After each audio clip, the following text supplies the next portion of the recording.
A rocket explodes out in Japan. We've got the most exciting launch of the week that happened, Starlink. Oh yeah, and I guess Starship flew on IFT Flight 3. This is NSF Live. Roll the intro. And here we go.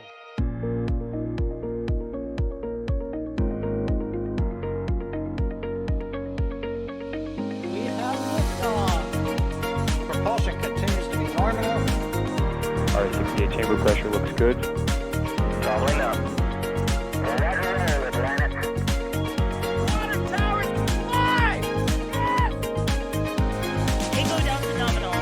Flighting down to IFT off. Bring in ST off. Off. It's orange!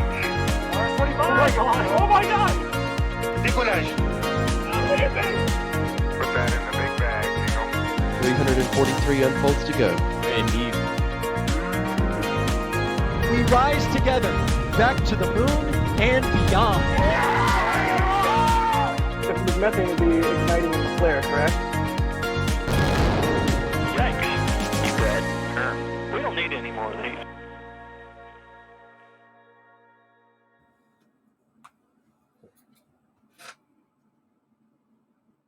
Welcome everybody. NSF Live.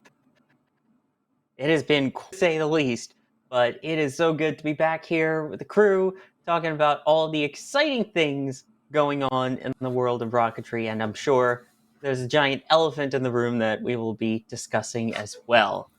But I'm not alone, of course, in having all of these fantastic discussions. I am joined by EJ. EJ, how's it going?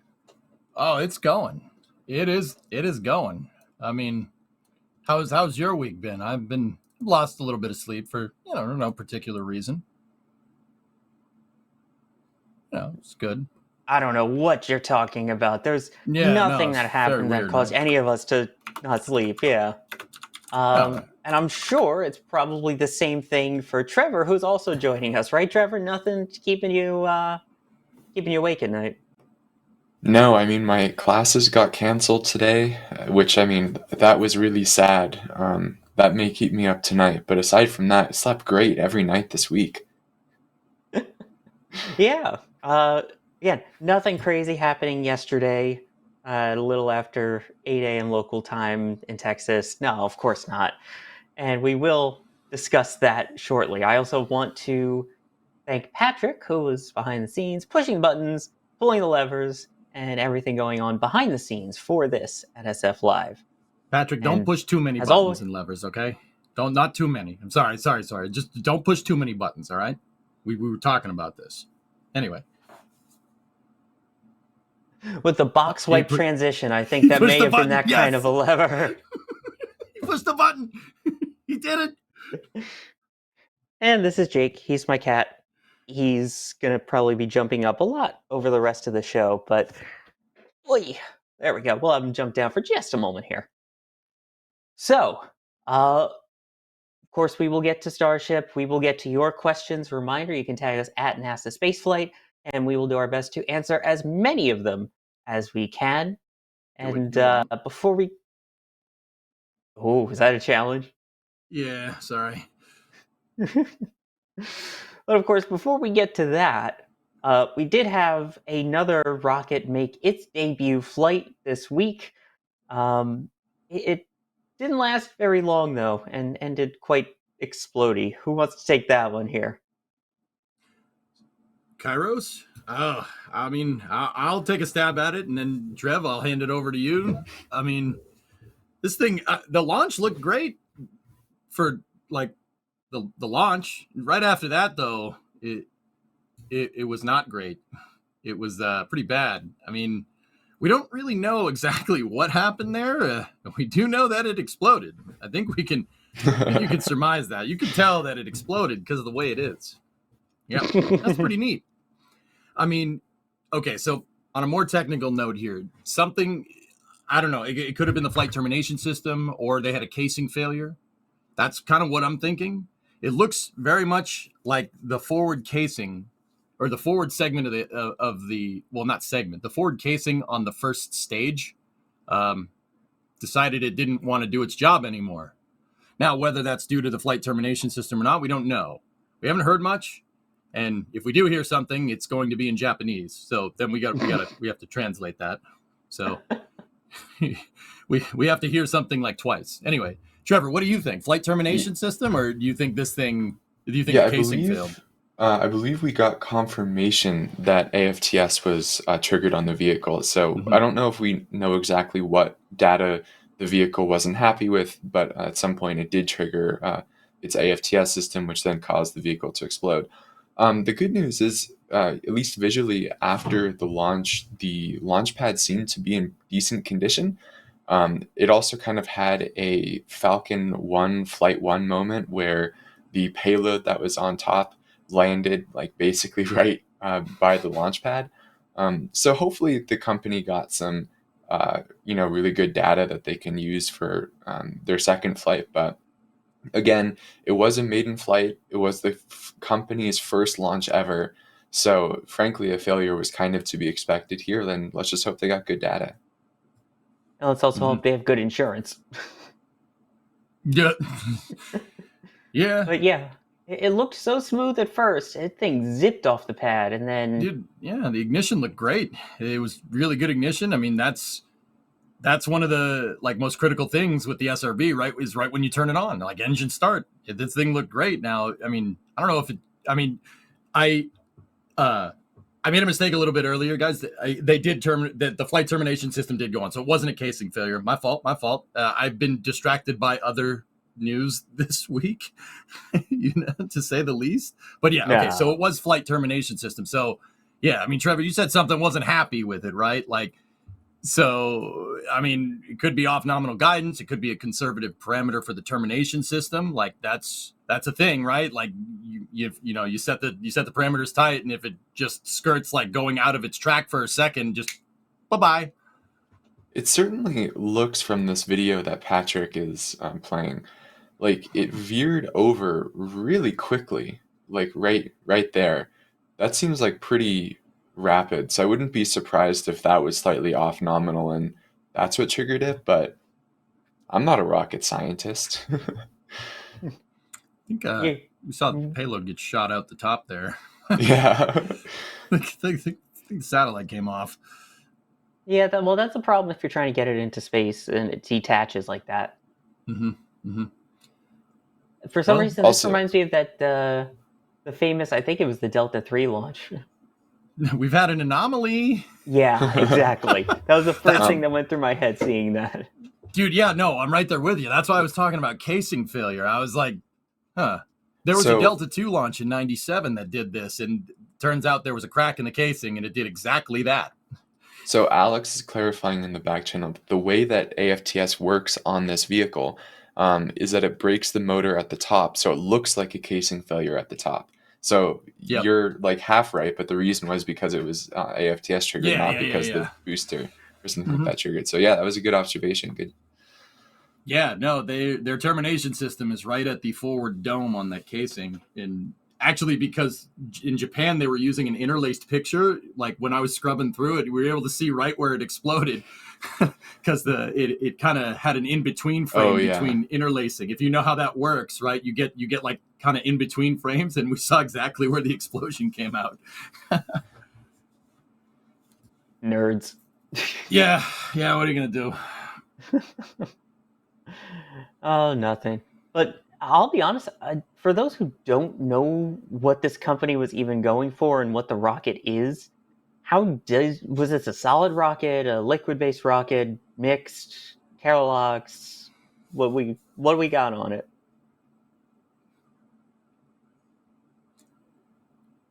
Don't tell me I stumped everyone. I believe. No, I know. I was waiting for Trevor. It's a 4-stage vehicle. I believe the first 2 are solid, and the final stage is liquid. We have, I think, 3-stage SRB with a hypergolic liquid upper stage. That sounds right. Yeah. Yeah. There we go. Yeah. You need with the solids doing a pinpoint insertion. So why is it like that? There are other all solid rocket vehicles, like Vega, for instance, that do something similar. The Vega has the Zafiro first, second, and third stages, and then it has the Avum upper stage, which is, using unsymmetrical dimethylhydrazine and nitrogen tetroxide. Now, why do you need liquid fuel for the top stage? Like, once again, it's for pinpoint insertion. With liquid fuel, you have throttle ability, right? At least to an extent. It depends on your manner of actuation for your engine, right? Like, these are, the Avum upper stage, like on Vega, for instance, is pressure fed. So you get pretty good control. It's basically RCS. Like, it's not RCS, I know. But it's a hypergolic engine where you can basically click the thing on and off, right? Similar to RCS. And that can get you a more precise insertion. You don't want to use a solid rocket motor for like pinpoint characteristic energy usage, right? Because you probably not going to get that right.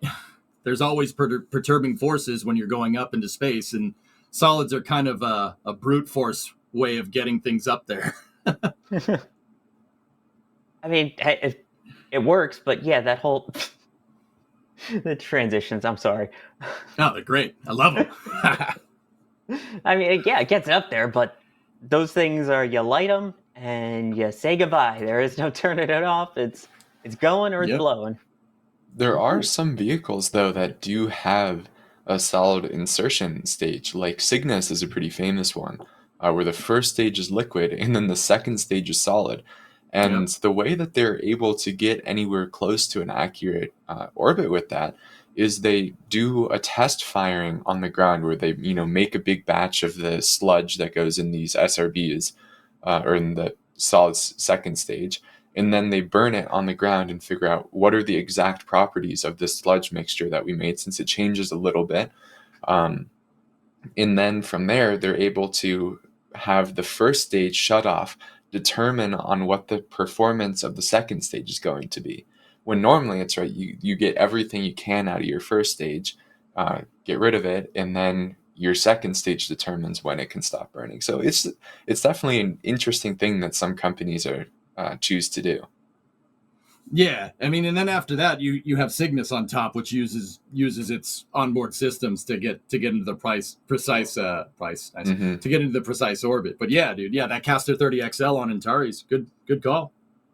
Yeah, I mean, that also did its own little flip maneuver one point when it wasn't really supposed to, but yeah. Whoops. And by the way, you've got a bunch of people in chat, Trevor, saying that you should be an honorary rocket scientist at least. I don't think so. I think that would be an insult to everyone who worked hard to actually learn how these vehicles work.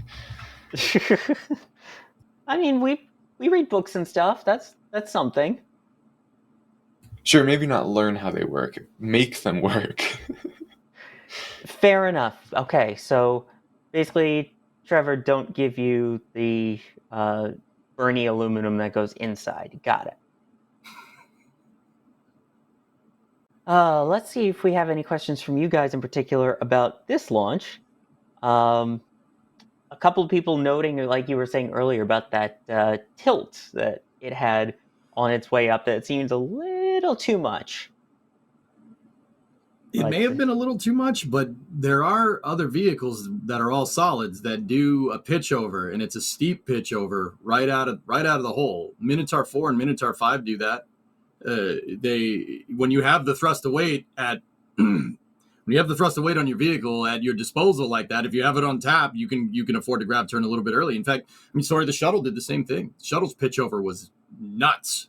If you look at some of the onboard footage of that thing, like going up and then turning, it's pretty dramatic for what it is. The shuttle's a lot bigger than Kairos here, but yeah, so it's kind of hard to see it. But with these shots that we have from the launch here, yeah, you can see that thing pitch over real quick. But that, when you have high TWR, that's what you can afford to pitch over, a lot steeper.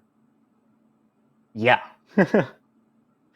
While we have a sec here, I do want to not answer my phone, but I'd like to thank some people who have been generous already before the stream even started here. Paul Moore, thank you for becoming a launch director. We've got a couple of people becoming launch directors here. Mark Hardman, thank you very much for the generous support from both of you. You'll get your names on at the end of NSF Live. You also have access to the Discord, all of that and more, and our greatest gratitude and thank you, both of you, for the launch director. And then steely-eyed also missile men and women. Anyway, let me see sorry. your eyes. They don't. Are those steely? I mean, I don't know. You tell me. You're from Boston. They're steely. It's fine. Just different kind of steel. Not sure if insult or compliment. Yes. I do think, by the way, back to something that EJ, you were saying just a moment ago about some of the Minotaur launches. Mhm. It does look a lot like Minotaur 4, like you were saying, where this thing just shoots off the pad. So this was NROL 129. This is a great mission, dude. Yeah, This is July great. of 2020. And you can see it just tilts on over and goes. Dude, that thing went supersonic in like 20 seconds. Yeah. Dude, that's no joke. Yeah, It's going real fast. Yeah, the Minotaur is like, it started off being an ICBM more or less. So they wanted to just be able to launch instantly and go really quickly. And then they were like, wait, we could also, not destroy an entire area with this and put something in orbit. And that's where Minotaur came from. I mean, that's par for the course for a lot of the U.S. space program. I mean, you go back to the earliest launch vehicles that we had: Atlas, Titan, the entire Gemini program. Those Titan boosters that they used were made from a block buy for ICBMs. So like the Atlases that wound up being like Atlas Aeginas and that launched into in the late 60s going into the 70s, those were all Atlas D and Atlas Fs. Atlas D, E, and Fs that were ICBMs, but they were taken off station because they didn't want to deal with cryogenic propellants. So, then they moved to Titan, and they built all the Titan. Well, they built Titan 1s out, and then they built Titan 2s out. But all the while, they were block buying these things. There's famous footage out there somewhere, pictures of the Convair factory that has like probably about 50 or 60 Atlas D missiles just like on an assembly line. So, I mean, we've been doing that for a long time. The crazy thing about that is that L129, that booster was like 30 years old. It was built in the 90s, like the early 90s. Yeah. What was the first U.S. vehicle that wasn't really derived from an ICBM? Was it like the Saturn program? You could count Saturn 1B if you want, but even the tankage on the Saturn 1B's first and Saturn 1 and Saturn 1B first stage is still made from the tooling from leftover ICBM stuff. So I mean, really, I guess it's like 5. Shuttle. Yeah, exactly. Yeah. Saturn 5 or maybe Shuttle, something like that. Well, I mean, Shuttle, you have the SRBs still. Right? Yeah, exactly. I mean, they made them SRBs because we were making a lot of ICBMs with solids, so it only makes sense. Oh, right. Anytime you move to helium, though, that's like very far away from ICBM territory. Mm-hmm. Yep. That is true, yeah. And then really quickly, Blake, thank you for gifting 10 Red Team memberships. And Elizabeth, thank you as well for gifting 10 Red Team memberships. If you got one of those, please make sure to give them a huge thank you. And I think we were measuring wrong with how fast that's going. I think we need to use the yeet factor. Yeet. I mean, it's not sprint, but it's close. Patrick, I don't know if you could pull up that footage of a sprint missile going off. Sprint is fast. Yeah, fast. You can actually see shock heating building up on the nose cone of a sprint when it went up into space, which is pretty quick. Also, Jake. Hi, Jake. Yeah, Jake does not want to leave me alone tonight. This is the third time in about 20 minutes that he's jumped up on here, so apologies in advance. Cuteness in advance, I guess, as well. Mm-hmm. Okay, continuing along here. Oh, yeah, here we go. Oh, yeah. Here we go. Watch this. This is great. Yeet! Dude, look at that thing. That's awesome. Watch the nose cone, Trev. Oh, don't eat my Yo, shock heating. That's awesome. It's so good, man. I don't know if you guys have ever seen it. It's so good. It's like, yeah. I'm gone. Just whoop. It's like, no, that is not sped up footage. That is just ridiculousness. It's just that fast. No, that was not sped up, chat. No, that was Actually, if anything, that was slowed down. Sprint was like gone, just gone. Yeah, I'm amazed the camera kept track of it too, honestly. Right?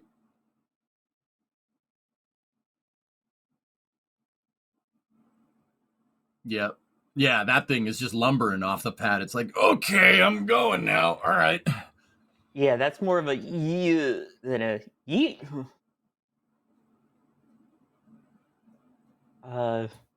We got a 0 by 0. Trev, is your mic okay? Yeah, apparently I was muted. Sorry about that. I was saying that the other end of the spectrum, you had like Saturn V, which had a thrust to weight ratio off the pad of epsilon more than 1. So it was just so slow, and then gradually started accelerating quicker. Big dog. Takes a second to get going, but once it gets going, it's going. It did cool things. I can't think of any other vehicle that would do anything like that either. Yeah, go for main engine start. 3, 2, booster ignite. Yeah, no, me neither. No. I don't know what you're talking about. I mean, without the solids, that wasn't going anywhere, but... yeah. You don't want to get thermal curtain failure. That would be bad.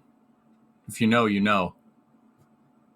Ooh, yeah, I know. My E8. neighbors do not want a curtain failure. I agree. Nice. All right, that was pretty funny. I love this shot of Saturn V, seeing the film cooling on the engines. Yep. It's like the most clear example ever. Yeah, it's wild. I love it how, and we did see this with Kairos as well. You get an initial overpressure when you start up those engines, right? And it blows smoke up out of the flame trench. And then, once the engines get fully going, it turns the mount on the ML in the flame trench into a giant Venturi, and it creates vacuum. It sucks everything right back down. You did see that during the ignition with Kairos. Patrick, if you switch back to the Kairos launch, it popped for a second, like you got your igniter smoke from the igniter going, and when the SRB went off, and then it just went right back down into the trench. Turns into a giant carburetor, except more flamey. It's not a carburetor. You don't get atomization down there, but it's a Venturi. It's close. Stop looking at me like that, chat. Jeez. We're representing chat for you with the stare down. Disappointed. Yeah. What are you gonna do? What are you gonna do? I don't know. What are we gonna do? I don't know. I think what we can do is move on along to our next topic here. Nice segue. Thanks for saving it. We were on a sinking ship there for a second. Hell yeah. I'm drowning. Row.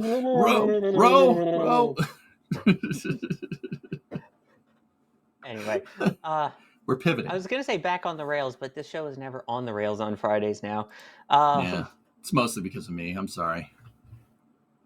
No, it's fine. It's a joint effort of insanity. Oh, all right. Sweet. Join me. We do want to just make a quick note that we know that the Starlink 6-44 mission is still scheduled. I believe as of now, the current T0 is 8:21 p.m. Eastern time. I know that it's been slipping in the window a little bit. We had that first flight, the first attempt where the clamps that are kind of around the fairing didn't want to open. Then we had the scrub yesterday as well. So right now they are targeting 8:21 p.m. Eastern time with backup opportunities available until 10:39 p.m. Eastern. And there are more tomorrow if needed. Because I know that is the mission everyone wanted to talk about here, right? Tell me all your favorite things now about Starlink 644. I mean, you know what I'm super excited for? Yeah. Starlink proved itself to be just incredibly amazing on a certain other mission. So therefore, Starlink allowed for us to get plasma footage. So, hey, exciting launch, right? Yeah, I'm in. I mean, to build off that, so Starlink 644. So A, Starlink from 39A. You don't see that very often. And B, Booster 1062 is the first stage. This will be its 19th flight. This is why it scrubbed 2 times, and I'm like, oh, okay. Now, okay, 19 flights. So have there been other SpaceX boosters that have flown 19 times? Sure. This will be the 10 third. Yep, exactly. The third? Yeah. So we've had other 1058. ones. Yeah, 1058 was the life leader until its life ended from ocean. No, the one that had flown the most previously was 1058. Unfortunately, when it landed out on the drone ship, rough seas, tipped over, which that was not cool. But hey, 1062, right there with it. Yeah, it's interesting how 58 and V1060 were like trading off being launch leaders. So they were both kind of going together. Sometimes 58 would fly first, sometimes 60 would fly first. And now B1060 hasn't had its 19th flight yet. It's still at 18. So I wonder if they're having to do more refurbishment than, on other flights, or if they have a special mission coming up for it soon. We don't know, sadly. I mean, it's interesting because there was a post by an employee at SpaceX about how 1058 didn't have some type of auto leveling system on it, and how newer Falcon 9s have auto levelers. And if it had an auto leveler, this would have been fine. I honestly, I don't know what that means. I've never heard anything about that until that was mentioned. And that just could be me, like kind of all over the place with this stuff. But I've never heard of any type of auto leveling stuff. It's got to be just one of those things that SpaceX is doing to improve Falcon 9 reliability that we just don't hear about. We know they're messing with the trajectory all the time from, like the telemetry that you see on the casts. They're definitely trying new ascent trajectories. They're expanding the envelope of like wind conditions and weather conditions that Falcon 9 can launch in, but you don't really hear about any of that. I didn't know that the thing had some type of auto leveler in it. I'm like, no, all right, if it has that. Of course it has that. Why wouldn't it? I think. Yeah.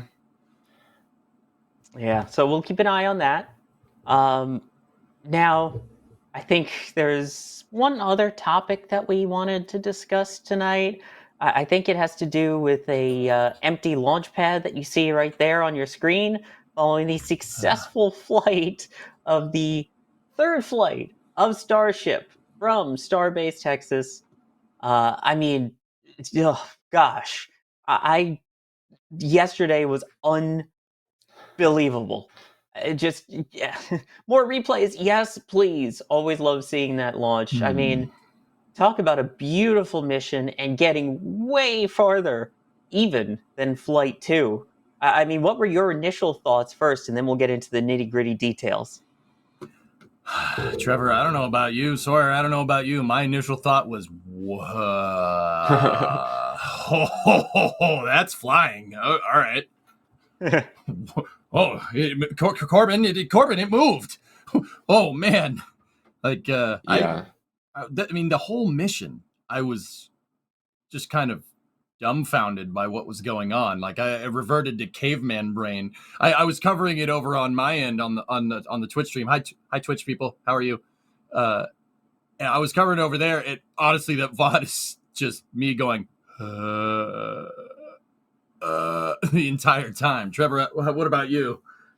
Yeah, I think my first thought was before they started prop load, I was like, oh no, all of these delays are going to push it till tomorrow, since they, kept adjusting the T0 by small amounts. And they had a window, but it was only 110 minutes long. So they didn't have too much time to work issues. But that said, once they got into prop loading, I was first of all blown away that they didn't have to hold at that 40-second hold point. Right. Going right on through that into ignition of the engines was like something that's frankly crazy to say. This is the only the third flight of the vehicle. Mm-hmm. And then, as soon as you see this tip start to move, the excitement started building. And then when you could verify all 33 had successfully lit again, that was awesome. And then keep the short, the next part that like just blew me away was when we started seeing that little bit of orange on the flap of Starship. And at first I thought, this is a weird effect they added to the stream.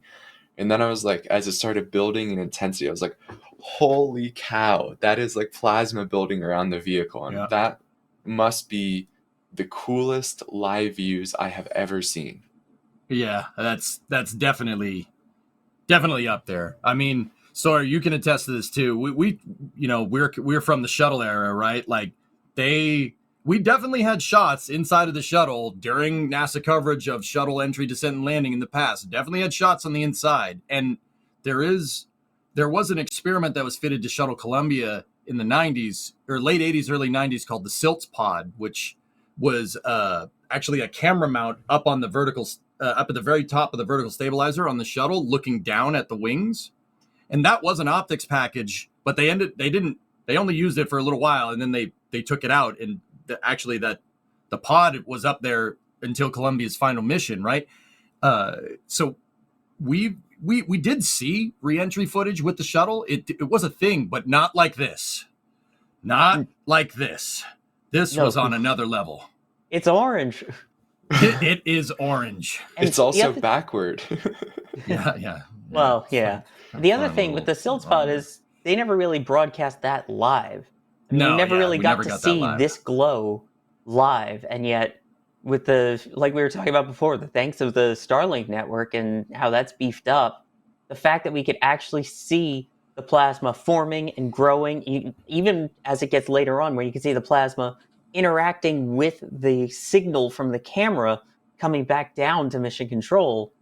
It's just, I mean, this is something that you never get to see live. Maybe they'll stick with, like for Orion, for the first flight, they had a camera inside the window showing this, but this is a whole nother level.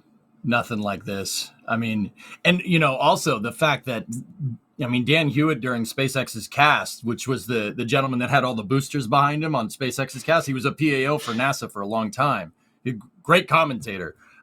He provides really good information. He was saying that this thing was broadcasting through Starlink and TDRS at the same time, which is crazy. I'm not the best at this, but I'm pretty sure that's how we got these really high bandwidth pictures being streamed to us in real time. You can use TDRS for telemetry and Starlink on top of that. That's going to give you enough bandwidth to get high def through a plasma shock. That's pretty impressive. Yeah, it was also interesting that they weren't really, like, they had set the expectations somewhat low about what shots we were going to get during reentry.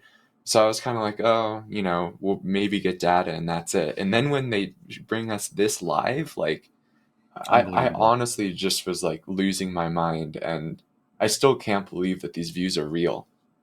Yeah. Like, imagine telling SpaceX 22 years ago when they were founded, like, in the future, you're going to be launching the most powerful rocket ever by a factor of 2, with communicating with over 6,000 satellites that you launched on your previous generation rocket that has been, reusable up to 20 times or so now.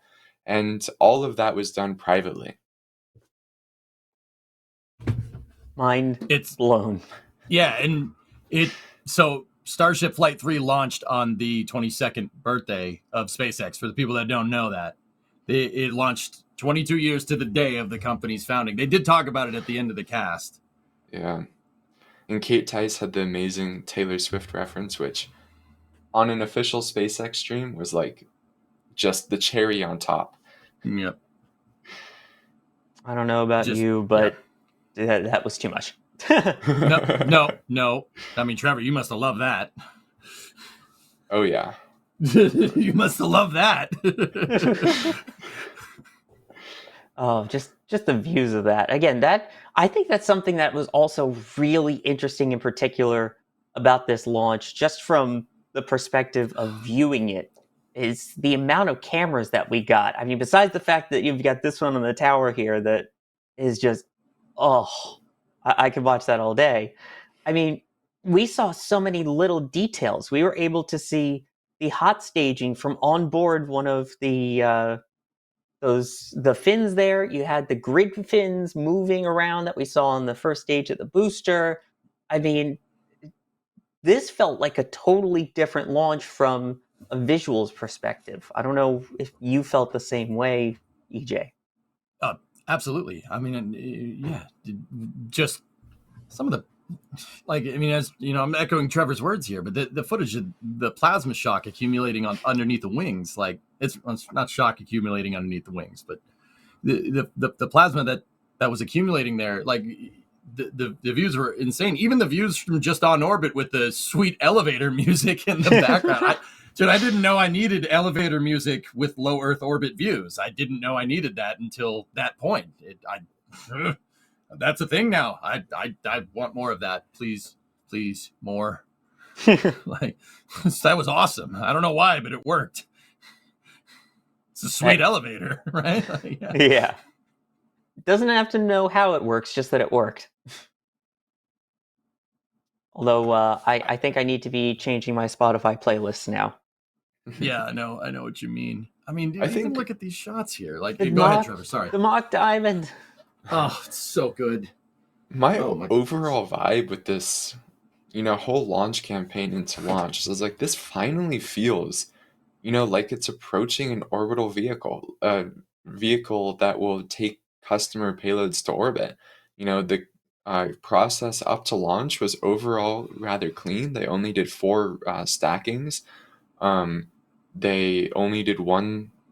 Yeah, they only did one static fire. They didn't seem to have a lot of the small issues that they had with B9.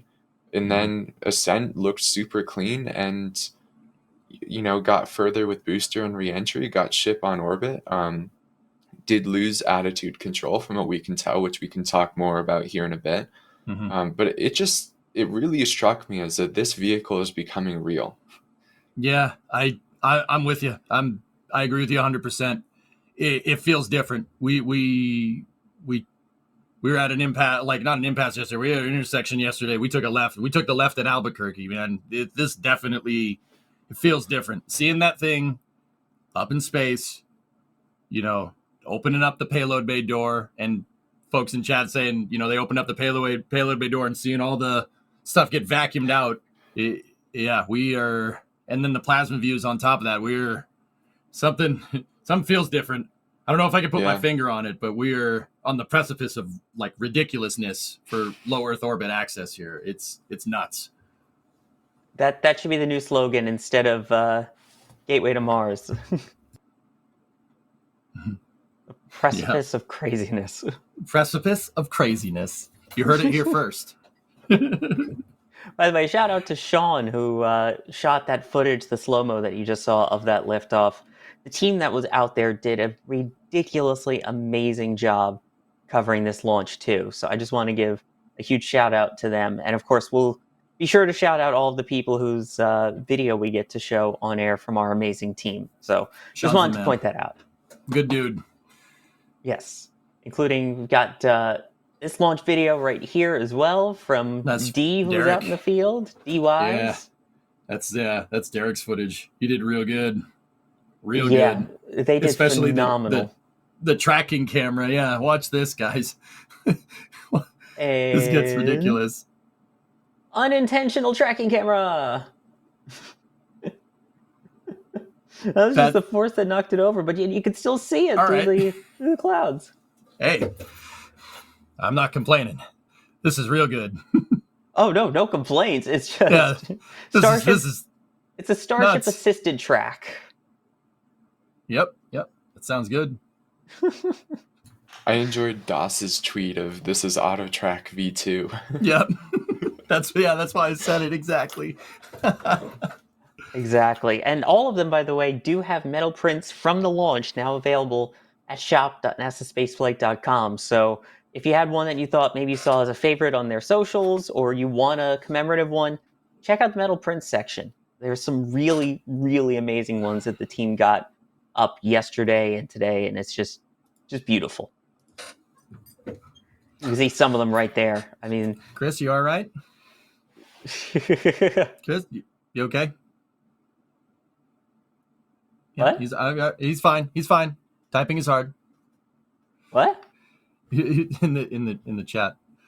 Oh. I mean, it was quick on the draw, but yeah. Again, like I said, typing's hard. Which Chris? Well, that Chris. Not that. No, not you. That Chris over there. See what I'm talking about? Not that Chris. That Chris. And that wasn't Patrick. Yeah. Sorry, Patrick. Funny to boy. me. Sorry. No, it's fine. Let's take some questions for a minute here, because I know we've been getting a lot of questions asking as we've been going through here. I want to make sure we hit some of those. While we were looking at that kind of re-entry footage with the plasma and everything, it really seemed like it was rolling a bunch. And Lunar Eclipse asking, what do you think caused that roll to not stop on re-entry? Do you have any speculations, Trevor? Yeah, it definitely seemed like after the propellant transfer demo, they kind of seemed to not have a whole lot of control of the vehicle, and that ultimately led to them even canceling the Raptor Relight demo that they had planned.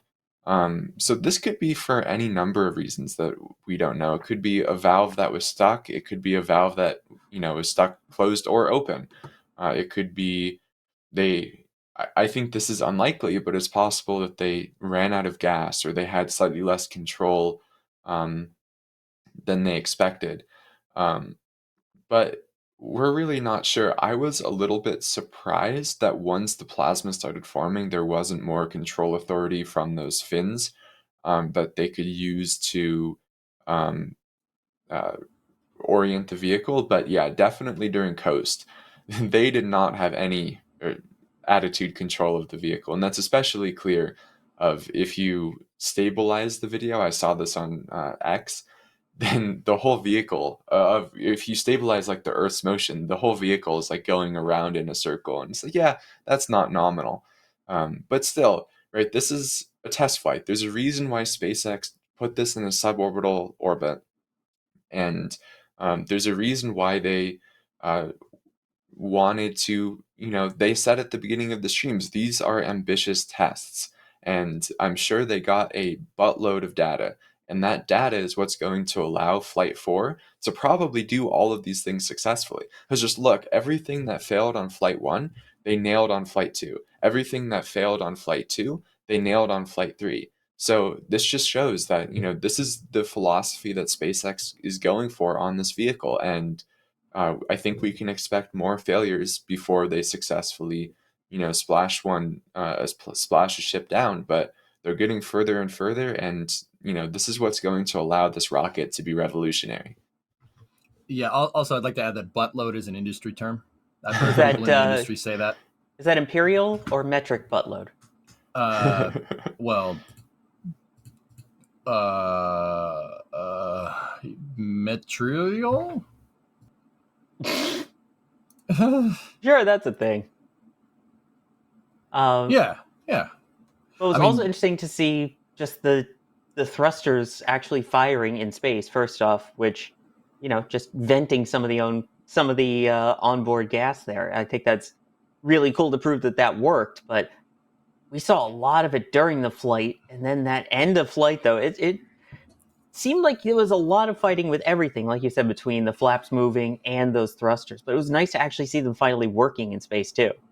Now, actually, boys, I got a question. Chet, fill me in here, because I'm not sure. Did they carry the LOX ballast this time, like they did last time? If so, do you guys think that them venting the liquid oxygen overboard could have caused this roll rate? Because clearly, right when it got up there, it was all right. It seemed to be okay. There wasn't really a roll rate, and then it kind of happened somewhere during the coast. And obviously, I don't think they would vent the liquid oxygen on the way up like they did before. That didn't end well. So do you think it was them dumping the liquid oxygen, the excess that they were using for ballast? If that's the case, then they've got to change that procedure entirely again. But I honestly don't think so. Yeah, it's just something that I was kind of noodling in my head. It's possible, but clearly you'd want to take the LOX ballast in there because we saw from the internal views there was no payload in this thing when the door opened. It's still amazing we got shots inside of a payload bay with a payload bay door opening. Sawyer, I don't know about you, I never thought we would see that again. No, and we did. Yep. which doesn't suck. That was pretty cool. So, yeah, what do you guys think? You don't think so? Something got stuck? Yeah, I mean, yeah, something. It kind of seems like something may have broke. But yeah, I I mean, don't maybe, think. yeah. I think the only time they would vent oxygen is on the way up because you want, during that time, like that extra little bit of force is essentially zero compared to the force of those 6 Raptor engines. When, once you're on orbit, like you're saying, that would not be as big of um, that would be a bigger problem. Oh yeah, it's. But Alex, I do want to say, made a really good point in the back channel here through all this as well. That we always try and emphasize that these vents that we hear, exclamation point vent, vent to all that, they're going to be important once it finally gets into space and has to maneuver. And I think this was the proof that yes, it was extremely important. And with the exception of the reentry portion, it appeared that it kept it oriented well. It kept it maneuvering to do the payload door test or that fuel transfer test. I mean, it's crazy to think that we just fuel the rocket up a little bit more, and that's what we'll use to steer. And that idea just kind of works. That still boggles my mind. Yeah. Yeah. Go for it. You know, one other thing that really stood out to me on this that we learned from SpaceX's webcast is I believe it was Kate Tice mentioned that the landing burn is going to start with all 13 center engines. So that thing is just going to, because the booster does not mass much at that time, the deceleration on booster during landing burn is going to be ridiculous. So Yeah. we got yeah, I mean we saw right when they were relighting. The relight wasn't that far off from the point where we lost they lost the feed, right? They lost the feed from that super heavy booster. Now we did get some clarification from SpaceX. They said the flight termination system triggered about, I think it was like 400 meters and change off the deck. And I mean, even the speed there, coming up to the point of engine light for landing with all 13, which Trevor, I agree with you. That's ridiculous trying to do that. I mean, that's a lot more complicated than just, all right click, start engine, throttle up, we're good, right? It is a crazy maneuver. I mean, but then again, right, like super heavy does not have any supersonic retro propulsion. There's no entry burn. This thing's just coming in hot. It is a crazy maneuver that we're going to see. This thing's going to come down like a missile, and then it's just going to stop at the last second. It's not going to be clearly like some prolonged landing burn like what you see with Falcon or like even New Shepard or something, right? Yeah. This is definitely unique. And I mean, this goes along. Patrick Leon was asking what happens to that booster on the return. It seemed that the velocity was increasing instead of slowing down, which, I mean, if they're activating the FTS, it's got to be a little bit faster. But at the same time, though, this wasn't expected to really be a nice, super gentle splashdown, just kind of a test of the re-entry burn and that landing burn type scenario. I think the fact that that landing burn worked exactly as it was supposed to, that is just so cool to finally see, and then see it coming down and the grid fins doing their thing. I think even though they ended up having to push the button, well, the automation above the deck. Sorry, messed up again. Thinking about too many different launch vehicles. This one actually had a RUD, so yeah, if it's rudding, that means that the engines weren't happy. But yeah, well, my fault. SpaceX didn't clarify. They just say that it detonated above. Let me get their exact wording. The booster's flight concluded approximately 462 meters in altitude and just under 7 minutes into the mission. Super Heavy successfully lit several engines for its first ever landing burn before the vehicle experienced a RUD. So they don't really give us why, but my guess would be like an engine hard start or something like that. But if they said in the mission, I mean, a lot of folks in chat are saying if they said that the flight termination system was safe, like, I mean, even with Falcon 9, it would have been safe at this phase during descent, right? I would say hard start, and it looks like those grid fins are kind of steering overtime there. I mean, you prop slosh maybe. I mean, that thing, you don't want to create a vortex inside of there. That would be not good for starting the engines. Yeah, definitely not in that case. But I mean, that got pretty darn close. Even with that, if the issue was just a relight at the end there, I think the biggest thing was getting that uh, entry burn to begin with. I think that clean separation, getting that entry burn, is a ginormous step when it comes to the reusability of this down the line. Boost back burn, not. Boost back, sorry. Yeah. I'm We're thinking so Falcon. used to Falcon and its entry burn. Right. Yeah. Yeah, that's still scheduled to launch in a little bit, so my mind might be slightly thinking of that too. Yeah, there's so it much space also- information, dude. So much. I'm having trouble keeping track of everything. Patrick, we can go. we go back to?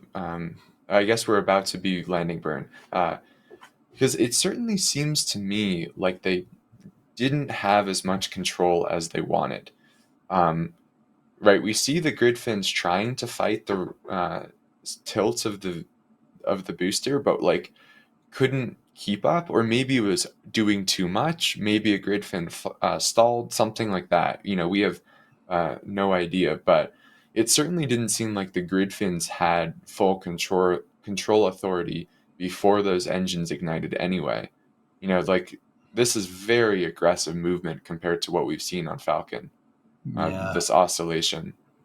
Yeah, their control parameters might not be dialed in. It's not like they have much experience with this thing, right? So just in case anybody's wondering, like, what are control parameters? So, the guidance computer is going to tell the grid fin to turn, right? If it senses it's rolling in one direction, it's going to talk to the grid fin and say, "Hey, move." Now how much that's going to move, that really depends. And the only way, that's one of those things where you can do simulations all day, but that's one of those things where you just kind of have to send it and let it go and see what happens. Like I agree. I think the grid fins were making some really, really, really crazy movements. I don't know what to do with my hands. Sorry.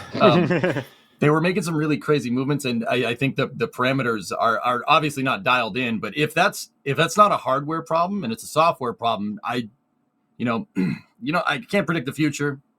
I don't really try to get insider information or anything like that. But if it's a software problem, they'll have that dialed in by the next launch, which I am very much jonesing for. Really need that. If our viewers are interested in learning a bit more about how this works, I'd recommend, I don't know much about it, but I know it's what's mainly used, PID control loop, which stands for proportional integral derivative controller. Yep. And that's what allows them to really try to work out the oscillations. I don't understand the theory behind it, but some of you may be interested in it, so may as well bring it up. Yeah, the medium in which the computer talks to the grid fin actuator is using that. It's using a PID. That's basically, I'm telling you to move, how much you're going to move, how fast you're going to do it, and how much you're going to overcorrect or undercorrect to desired position. It's just the parameters for how that movement is governed. PIDs are everywhere in engineering. Industrial, obviously software that governs industrial, mechanical, aerospace, it's all over the place. PID, yeah. If you want to really start nerding out, look up PIDs. Your brain will go. Can I just remind you? ! English. We only speak English in this chat here, not whatever language that was. The people in chat are talking about how awesome PIDs are. So, yeah, somebody mentioned drones in chat. Yeah, absolutely. Yeah, to govern the rotors and the motors on a drone to spin at the right RPM for stabilization. That's all done through a PID. I mean, when I watch NASCAR, they go to a PID to stop. Is that the same thing? Sure. There we go. Yay. All right, a little monkey inside my brain's happy now. I mean, dude, you see the hat I got on. I mean, if you want to talk about that, the software governing the gauges on the NASCARs is controlled by a PID. Oh my gosh. How do you think it expects to tell you how fast you're going in deceleration and acceleration, like the gauge moving back and forth? It's all digital nowadays. What do you think's controlling that? Right? Yeah. You weren't expecting that, were you? No, because I don't even watch NASCAR. I was just making a joke. Oh, really? Oh, That come was on, just for man. a pun token. The Phoenix race was awesome. It was a great race. All right. Okay. All right. See, everyone's talking about how these are normal in an engineering course, and I'm just a math and physics major, so thankfully, I haven't had to learn about them. My degree is in broadcast journalism. Take that as you will. I've played enough KSP to write a thesis about it, like a doctoral thesis. Does that help? Oh gosh. No. While people argue and chat about PIDs for a little bit, I do want to thank some people who have been giving us some very generous support throughout the whole stream so far. JC Tavis saying, "Let's hope the next Starship flight is Swift, no Taylor," or you, Trevor. Hey. Damn. Hey, what? It says it on the thing. It says for Trevor. Damn. I feel called out right now. As you should. April, thank you for becoming a PadRat member. Dalton, thank you for becoming a PadRat member. Anonymous, getting an item from shop.nasaspaceflight.com saying send TeslaBot to space. Agreed.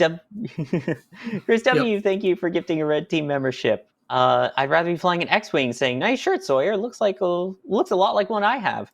Well, it's almost like they were available right after IFT1 on the shop. I mean, I still love that Danger Van is still alive.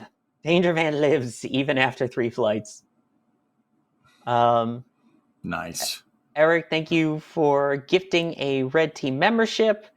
Chris P1341, thank you for gifting 20 Red Team memberships. Very generous. Astro Joe, thank you for gifting a Red Team membership.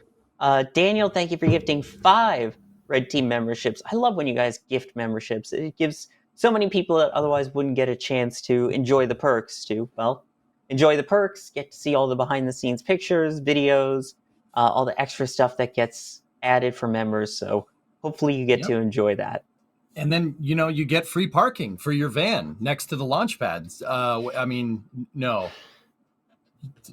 You don't want it to end up like that. Yeah. No, never mind. Like what, like that? Yeah. You probably don't want to do that. Mr. Rich Texas saying launch in person was awesome. See, someone that used their parking pass. Oh, all right. See, he got free parking. All right.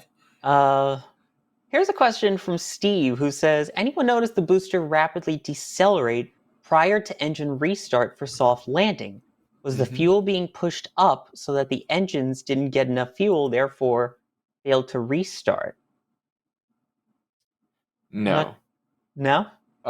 So right when you're falling down, the atmosphere is kind of pushing the vehicle this way, and so if the propellant actually gets like pushed to the bottom of the tank, so it pushes in the opposite direction, the direction that where you want fuel to be, and that's just from the atmospheric drag. So it's actually for the landing burn. You don't really need a propellant settling burn because the propellant is already nicely settled. There you go. And your very fancy Starship model there, I see. Yeah. We gotta get you some rocket models, dude. Gotta get you some rocket models. I have them, but like they're not easily. Oh, okay. Just saying. Oh no, I don't want. I picked it up and I heard a rattle. I don't want to pick it up.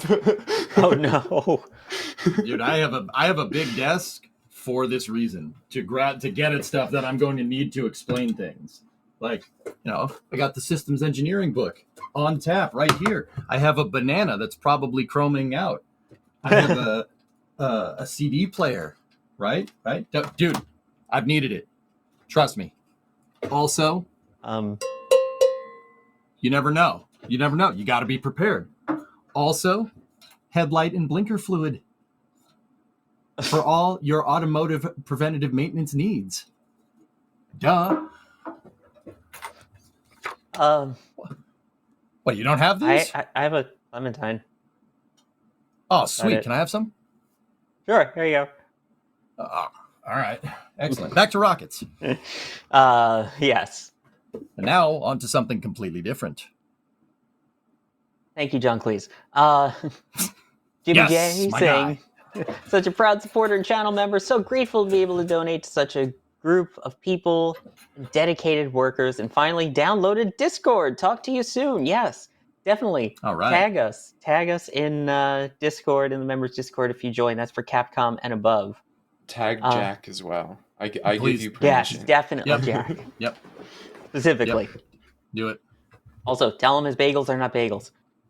Do it. I will not You let that won't. live down. Next time he is on NSF Live, the bagel battle is going down. You'll see that on a future NSF Live. Yes. I will make sure to this. We've got TechRan just with a quick off topic here saying, what's with the OLM ring that's at KSC? When they build that? It's been there for a little while, but it seems like it's finally out and maybe getting ready to be moved over to 39A, which, while we talk about 39A for a second, I do want to point out we have just passed the T-minus 20-minute vent for the Starlink 6-44 mission. Oh, yeah. All right. Look at that tying it in. But You're yeah, the Segway king. I try. But yeah, Let's just hope the strong back actually retracts today. Yeah. Minor detail. It was pulling a Starship tower, just staying there. Yep. I mean, it worked for one rocket. What's the worst that could happen with the other except everything? See, look. Tower doesn't move. I promise that it's not moving in between all that smoke there. But it is nice to finally see the actual OLM ring outside, hopefully soon to be moved to LC-39A. So maybe it seems like we're getting a lot more Starship activity down at Kennedy in Florida, especially after such a success like this. It's exciting. Yeah, I mean, dude, we could talk about that for days. Like, where do you guys think that's gonna, the OLM that's at the Cape, where do you think that's gonna wind up? Do you think it's going to 39A? I mean, we've heard crazy theories about Slick 50 or LC 37B, 37A. Like, where do you guys think it's gonna end up? This week we've seen them preparing. They've been doing a little bit of work on the legs at 39A. So definitely going to 39A. I feel like it's got to be 39A at this point as well. I mean, they've already built the whole tower. They're finally back out there working on the tower. Yep. So why not add the ring to the tower? And how many times can I say the word tower in a sentence? Tower. 39A. Yeah. Cool. More Starship. It's crazy then. I'm not upset. Yeah, I'm not sad about it. And this will be the more operational pad. I imagine they've learned a lot from 3 launches and many static fires on the current ring. It'll be cool. Actually, you know what? We could talk about that one actually, because it's pretty clear that it's 39A. I just wanted to be sure. I just want to point out the absurdity of, starting and sequencing the ignition of 33 engines and how quickly SpaceX has gotten that kind of just figured out. Like, no problem. Like, I don't know if you guys know, like, when you have multiple engines, you never want to fire them at the same exact time. This is why it's called an ignition sequence, right? You don't want to fire all of them at the same time. You can end up shock loading the bottom of the rocket and breaking something. Amongst other things, there's also acoustic things that come into play there and vibrations, et cetera, right? Long story short, they're sequenced. So like even the shuttle had the 3 engines. They fire 1, 2, and 3. It kind of goes. Now the SRBs, they fire at the same time. You wouldn't want one firing and not the other. That would end bad. But for liquid fuel engines, you generally have a sequenced ignition.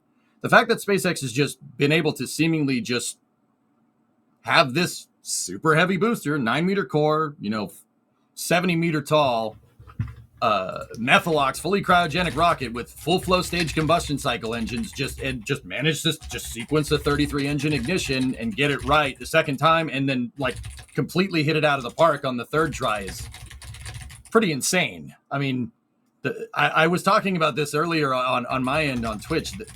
That is not an easy thing to do. That is not easy by any manner of the imagination.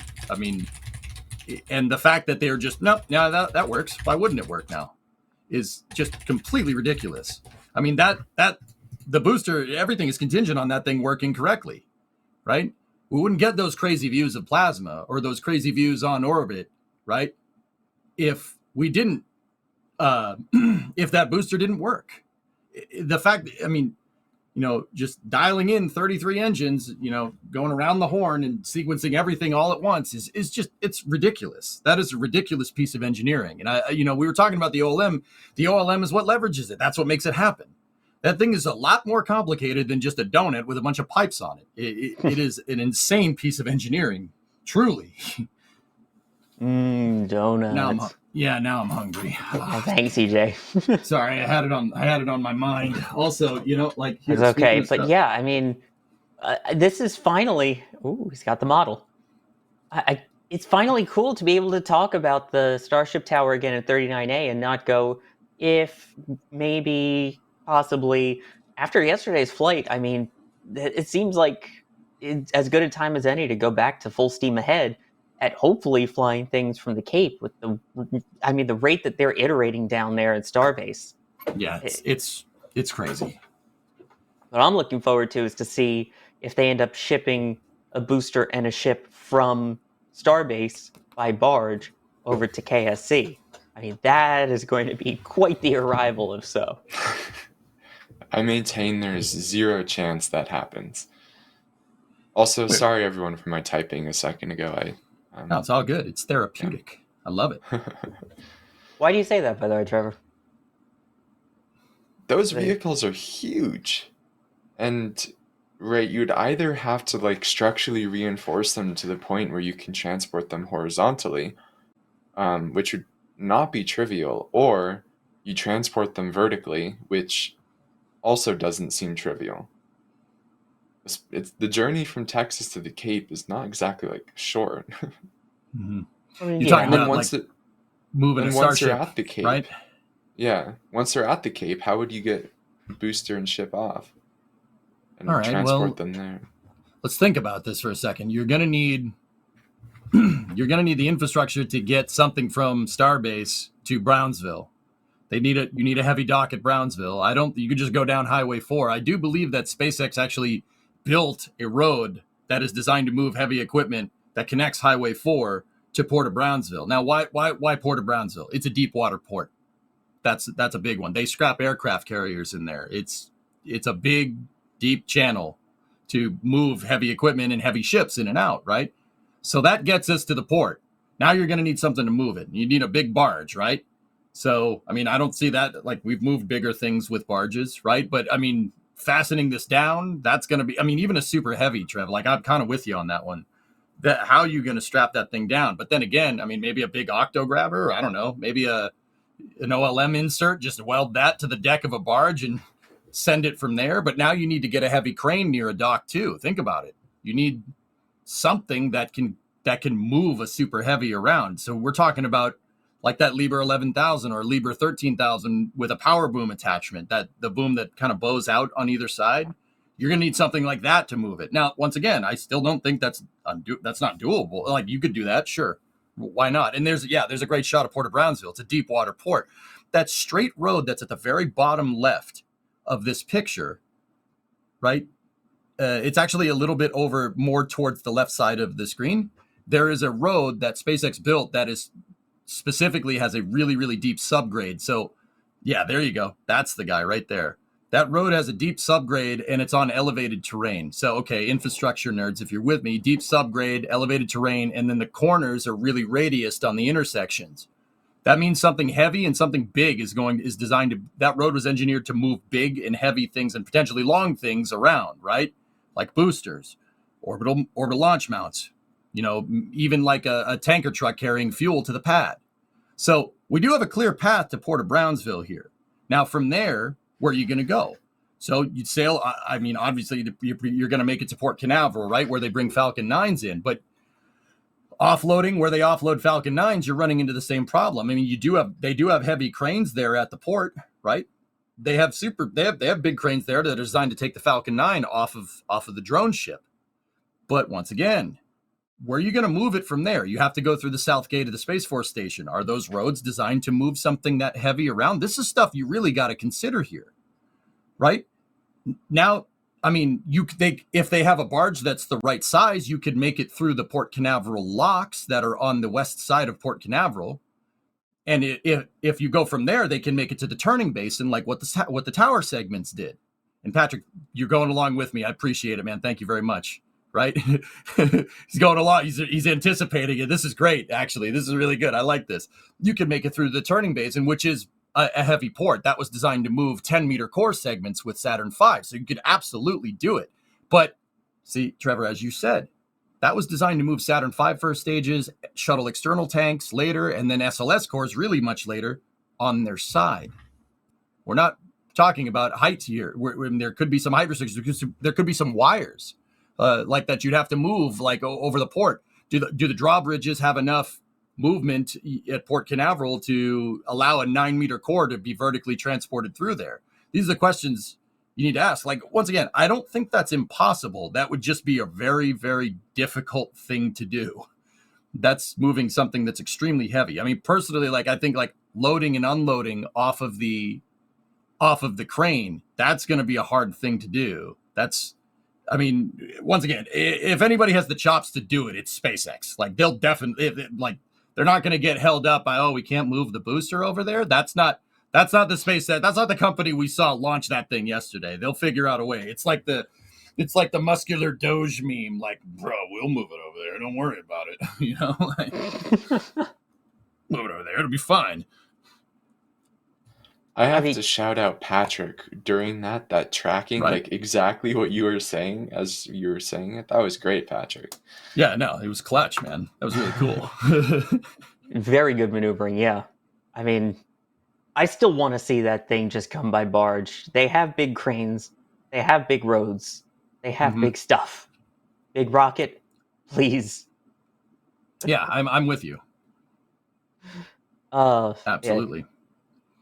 No, that's going to be really cool when that finally does happen. So, speculation then. I saw the question. I got to find it again. When launch from KSC? Excuse me. When hop? What do you guys think really quick here? We're a little ways off. I'd say maybe the end of the year to get the pad operational. Trev, what about you?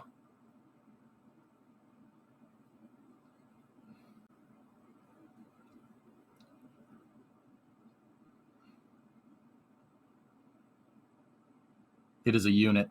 Trevor, I believe you're muted.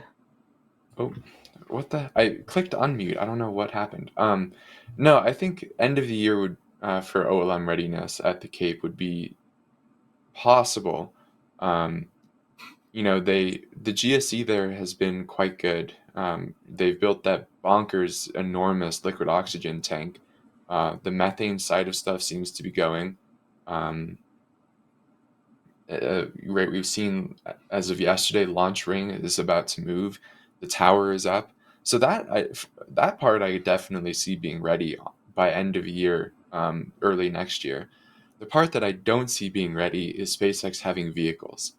Right, it would take them a long time to start spooling up a production site, and they've kind of halted all progress on Starship production sites at the Cape.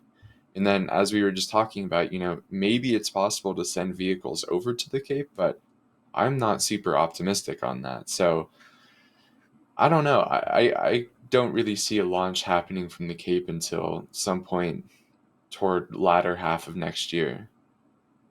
Latter half of next year? Wow, that's a long way out. All right. Why, you think I hope sooner? that's pessimistic. I mean, once again, if SpaceX wants a booster or Starship over there, they're gonna get a booster or a Starship over there. If they decide we're doing that, it'll happen, and it'll happen real quick, right? Like, I mean, yeah, you're not wrong there. I guess it kind of depends on if they want, how badly do you want it? Do they really need a booster over there? I mean, the reason why I say end of the year, like for pad operations, right? Like to get the pad ready to go is like, even if the pad's ready, I'm not sure they're going to launch something from it right off the bat, right? Like you really want to be sure that you have everything dialed in, at least with the liftoff and ascent, like which, I mean, it kind of seems that they do now, but you're really going to want to make sure because you're risking critical infrastructure if it's at 39A. This is the reason why I asked that question to you guys a little bit earlier. Is this ring going to 39A? Because that's going to really influence potentially how and when Starship's going to fly. You don't want to risk having some type of problem at 39A inside of the blast detonation area because you're risking, well, quite frankly, right now, one of the only ways to get to the ISS. You wouldn't want to risk that infrastructure. But then again, we do have that crew access arm at 40, so... Yeah, which, by the way, maybe- EJ, I can't wait till the end of the year to see a launch from 39A. How about we head Right. over to 39A right now for the launch I'm of in. Starlink Let's roll. 6-44? Dude, that's where I was hoping you'd go with it. Oh, was you trying know to my tee you up. transitions. As you can see there on the screen, we're just about 3 minutes away now from liftoff. We have finally made it past one of the previous issues that they've had during the launch attempts, which was the arms that kind of clamp around the vehicle prior to the strongback retract wouldn't open. They are open, and the strongback is retracted the 1.8 degrees or so away from the rocket that it normally does prior to liftoff. It will throw back completely once we actually get to T0 and get all those lines and everything disconnected and pulled and move it all away from the vehicle.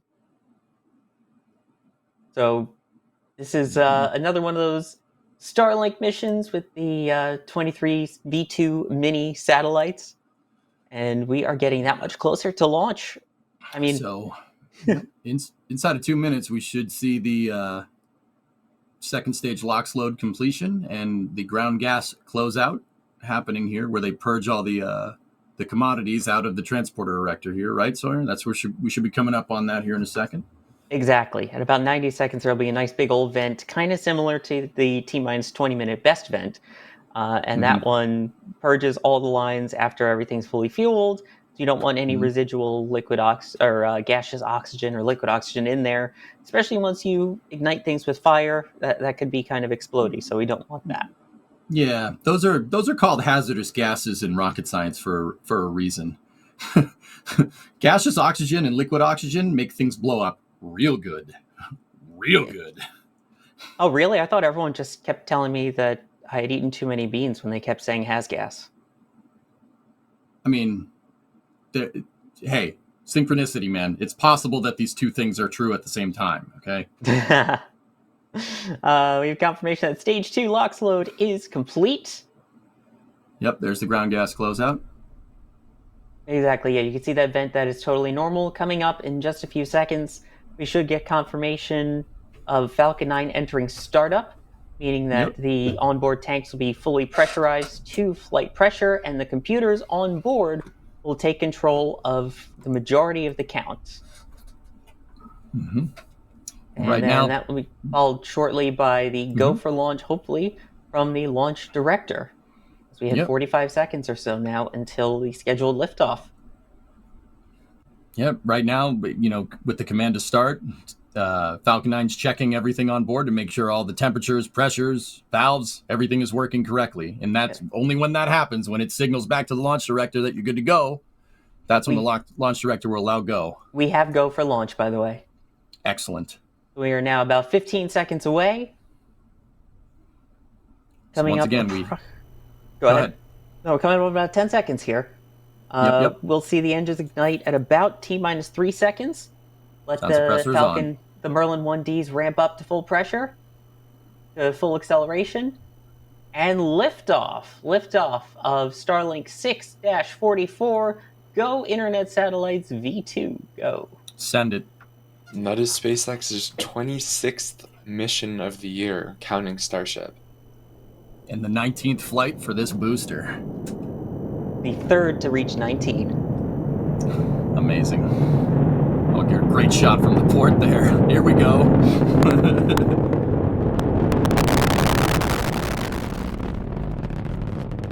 So we should get a call for power and telemetry here around the 45 second mark.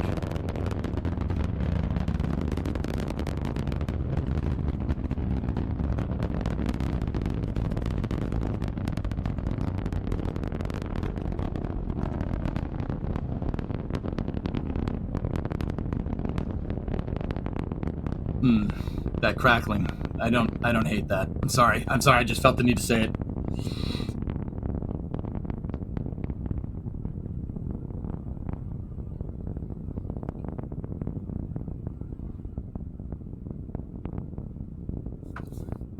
That sound never gets old, yes, as we approach max Q. Hey Patrick, can you move the image a little bit so we can see the telemetry, dude? Well, a lot of this is our own tracking cameras as well that we have down at the Cape there, Oh, too. yeah, absolutely.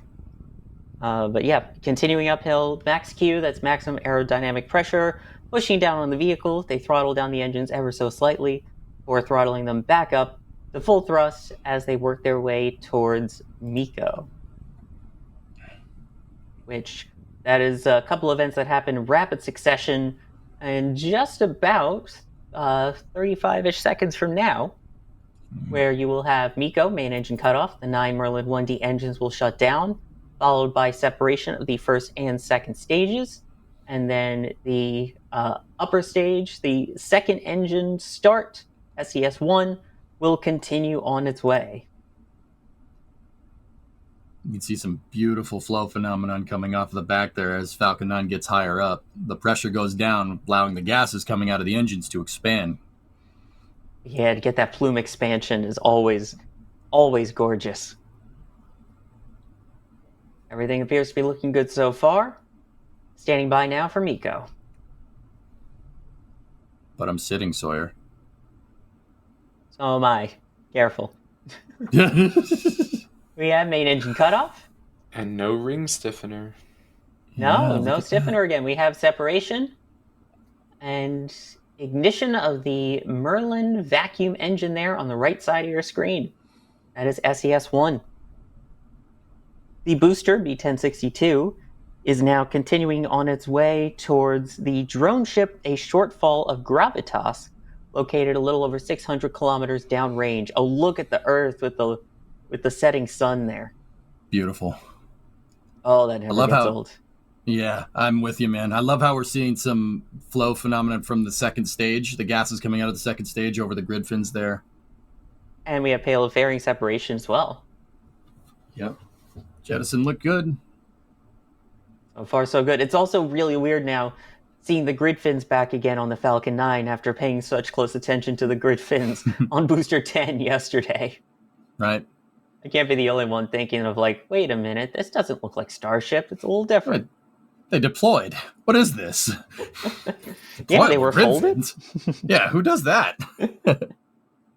Everything appears to be continuing along well so far. And again, as what's really key to point out is that a lot of the data that we got yesterday for Starship Flight 3 was a result of the upgraded Starlink network. So basically what you're seeing right now is more preparations for Flight 4 already. Right? Technically, right? Yeah. It is, I think yesterday really served as like the ultimate advertisement for Starlink. And they had that pretty classic, what I think is going to be a classic tweet of Starlink anywhere on Earth, even traveling at 27,000 kilometers an hour through plasma. It's like, yeah, this is enabling some pretty cool capability for sure. And at that point, they're just showing off. Like, oh yeah, it works even through plasma. Don't try this at home with a little asterisk next to it. Right? The throughput that we were getting is just absolutely crazy. I can't believe we actually saw plasma flow like in real time being streamed. Like, sorry, you said it earlier. I was talking about the Silts pod. That was never in real time. I should have clarified there. Like, the only real views we had of the shuttle during reentry was inside of the crew, inside on the flight deck, right? We never saw something like what we saw yesterday. It's frankly ridiculous. Yeah, the outside perspective, especially from like the edge of the vehicle, it was just. I honestly don't know what word to use besides like insanity. Yeah, I'm telling you, Trevor, I was covering it over on my end, and I was trying to come up with something cool to say, and I'm just like, that's me. All right. Didn't know what to say. Well, I guess for that one, we definitely say, in terms of the plasma, it decided to go with the flow. All right. We're changing course here. Guess what time it is, Chad? It's time for supersonic retropropulsion. My favorite part, the entry burn. It's the best part. It's weird actually hearing the full name for it. So, in the words of the Daleks, explain. So, supersonic retropropulsion, the entry burn for Falcon 9, it's not only slowing it down, but it's actually providing a thermal barrier for Falcon 9. The engine's outgassing actually envelops the booster in a cooler column of gas. That is the heat shield. What you're looking at right there, that's the heat shield. That's how the Falcon 9 doesn't burn up in the atmosphere. I mean, obviously, you get benefits from firing the rocket engine to slow it down, but it's doing basically the same exact thing that an ablative heat shield would do. An ablative heat shield that you'd find on a pod would just burn off, and it envelops the pod in a nice, cool column of gas. You know, SpaceX, with some help from some NASA studies on Martian entry, descent, and landing, figured like, oh, we could just fire the rocket engines on our booster, and it does the same thing. It's fantastic. Oh, there's some plasma on the grid fins. All right. So technically, they already had plasma. Then that makes it less cool with Starship. No, I'm kidding. That is the burn that Super Heavy looks down upon. It says entry burn. Yeah, I am made of stainless steel. I don't need this. You don't You need don't no need no stinking entry burn. Yes, my guy. All right. Did we just do that at the same time? I hope that synced. Chat, did that sync? Please tell me it did. We just become best friends. Want to go do karate in the garage? Yep. Oh my gosh. We have a poll in chat. Best launch of the week: Starlink 644 and Starship Flight 3. I voted 644. I mean, one of them had a successful booster recovery, or hopefully will in the next couple seconds here. Don't jinx this, man. All right. Did you put that evil on me? Well, let's see then. Landing, bro. Here, all right, here we prove go. us wrong, or prove us right. B1062. Wait, what? Land, please land. Survive. There is a short ball of gravitas. All right. There is the booster. There is the landing legs. And there is my announcer's curse, thankfully not coming into play. That is SpaceX's 284th booster landing and 210th consecutive. Unbelievable. Dang. Unbelievable. You can see that from the world view there that is flying on the south trajectory for Starlink. Still crazy. Unbelievable. That never gets old. I don't know about you guys.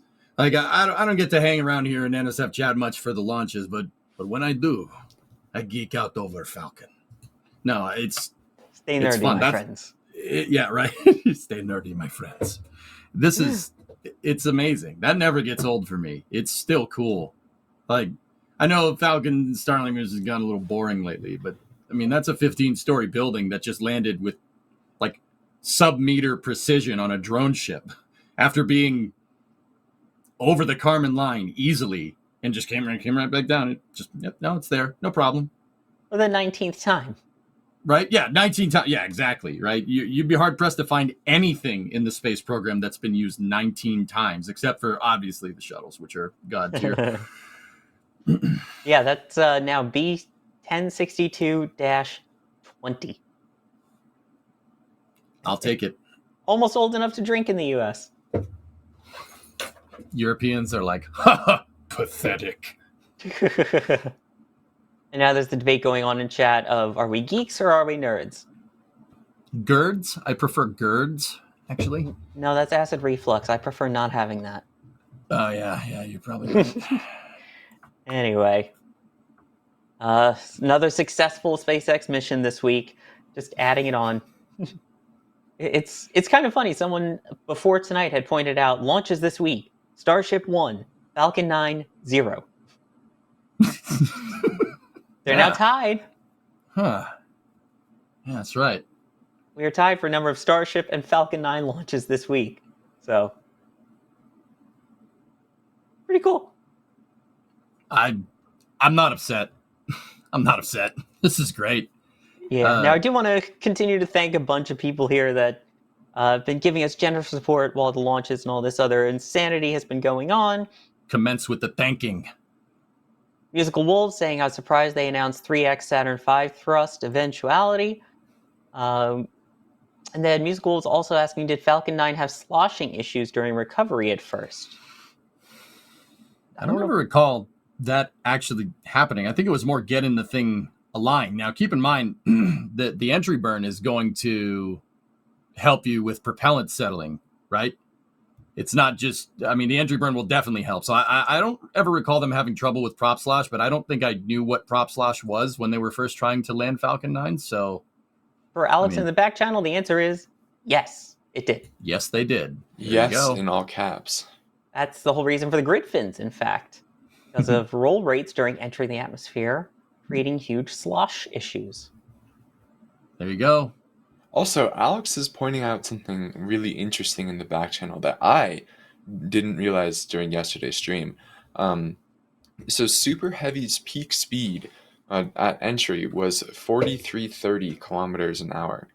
And Falcon 9 at the end of entry burn today was at like 5,100 kilometers an hour. So without an entry burn, Super Heavy is already entering substantially slower. So I guess that just means like, you have that's I think from two things. First of all, staging is a little bit slower, and then also you have more surface area, so the atmosphere can do a little bit more work. But that's an interesting stat. Thank you for finding that, Alex. Yeah, Alex, that's a good one. I mean, isn't it also with Super Heavy that its staging velocity is a lot lower? Like no, staging velocity would be higher, altitude at staging would be lower. So it doesn't fly on as high of a ballistic arc as Falcon 9 would, right? That I think Alex confirm that one for me. Alex, analysis. Oh my gosh. Sorry, memes.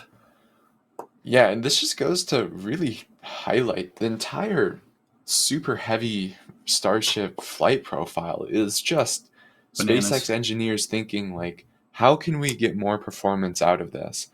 And then they come up with some clever solution, like, what you're about to see on screen with hot staging. That maneuver, they say, is eventually going to get them 10% more payload to orbit, since that reduces, some losses that a normal staging maneuver has. The boost back burn being all 13 engines at what we can assume to be fairly high throttle, that helps reduce some of those losses from traveling further downrange. The landing burn being 13 engines is going to make sure they have essentially no gravity losses during that burn. Like this rocket is just next level bananas. Yeah. Dude, I'm in complete concurrence. Super Heavy. This is what I was trying to say. Like even with the sequenced ignition a little bit earlier, like lighting 33 engines is ridiculous, and then doing everything that you just said, like on top of that, is I think we're getting a little spoiled. This is not an easy thing to do, and they are making it look very simple. It's kind of ridiculous. Very true. Also, Musical Wolf saying how not to land largest booster video soon. Oh, I wish. That'd be great. I'd rather be flying an X-Wing saying 5-year goal for Starbase Live. Rideshare a small camera satellite for 24/7 views of Earth from orbit with elevator music. I don't hate this idea. Choclad C, going back earlier, we were talking about metric and imperial, saying that's immaterial. I like it. I like it. Pay up. Worth it.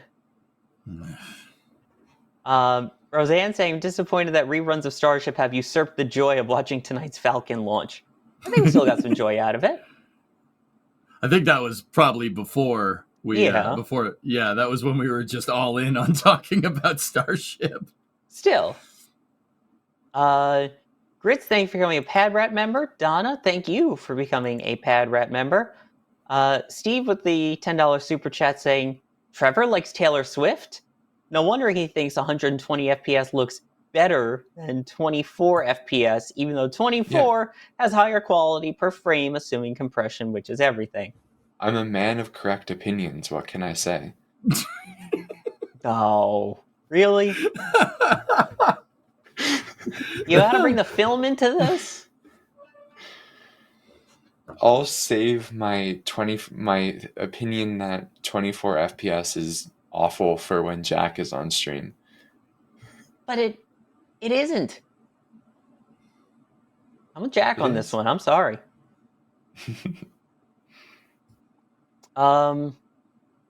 Let's see here. We've got Rankley with a tip with a really interesting question too. If IFT-1 is the Rock NATO flight, IFT-2 is the hot staging flight, IFT-3 is the re-entry flight, what would you predict IFT-4's name would be? I'm going to start with you, EJ. Bring in the heat flight because it's going to make it all the way through reentry. Okay. Trevor? I think the soft splashdown flight, yeah, because I think they'll have learned a lot for Super Heavy. That I suspect next Super Heavy successfully makes that soft splashdown.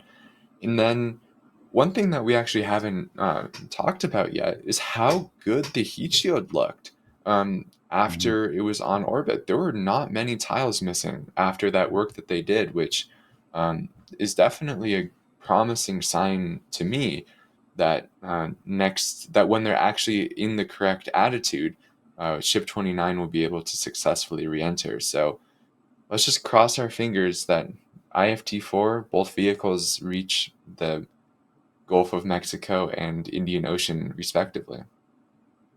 Yeah. I think they'll do it. I think it's going to be the water flight in a good way.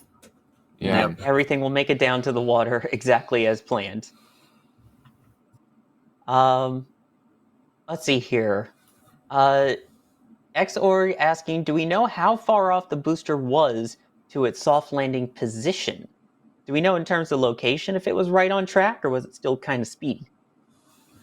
I think it was on track. Yeah, maybe a piece of it probably got close. A piece of it, maybe. There you go. Yeah, I could see that. I mean, everything up to that point looked really good. May have been a little spinny wobbly, but seemed pretty close. I mean, if that thing rutted where it rutted and the telemetry was on par, or I said termination system before, that was wrong. If it can counter like a hard start, like, I mean, guys, look at how fast that thing's going. The last bit of telemetry, that we got from it was going really fast. So I mean, it looks what Trevor was saying before, it looks like it was right, but you'd be hard pressed to find any piece of that thing anywhere. Yeah. I mean, this thing, what was left of it hit the water in the transonic regime, which is, there's nothing left. Yep. Dude, I don't know. Is that water? Is that water there? Like from that last frame? It looks like it is, but I don't know if it is. I think it looks like you could see some waves down there just for like the last second. It looks like it's just barely water there, yeah. I mean, it definitely came up real quick. Yeah, well, it's like, oh, here's the ocean. We lost signal. Yeah, look at the clouds. Yeah, crazy. So cool. While we're talking about the telemetry, Kraganov saying, based on the telemetry shown, I guess 5 engines didn't relight, 2 more were lost on landing burn of the booster. Is that a good guess, or would they have made the difference? It looks like way more than 5 didn't relight. I think they had maybe 2. I think maybe for a brief second the diagram had 3, and they were going for 13. So they have a little bit of work to do on that, but unfortunately we don't know exactly what happened. My guess is it's not that big of a problem. Right, we saw all 13 successfully ignite for the boost back burn.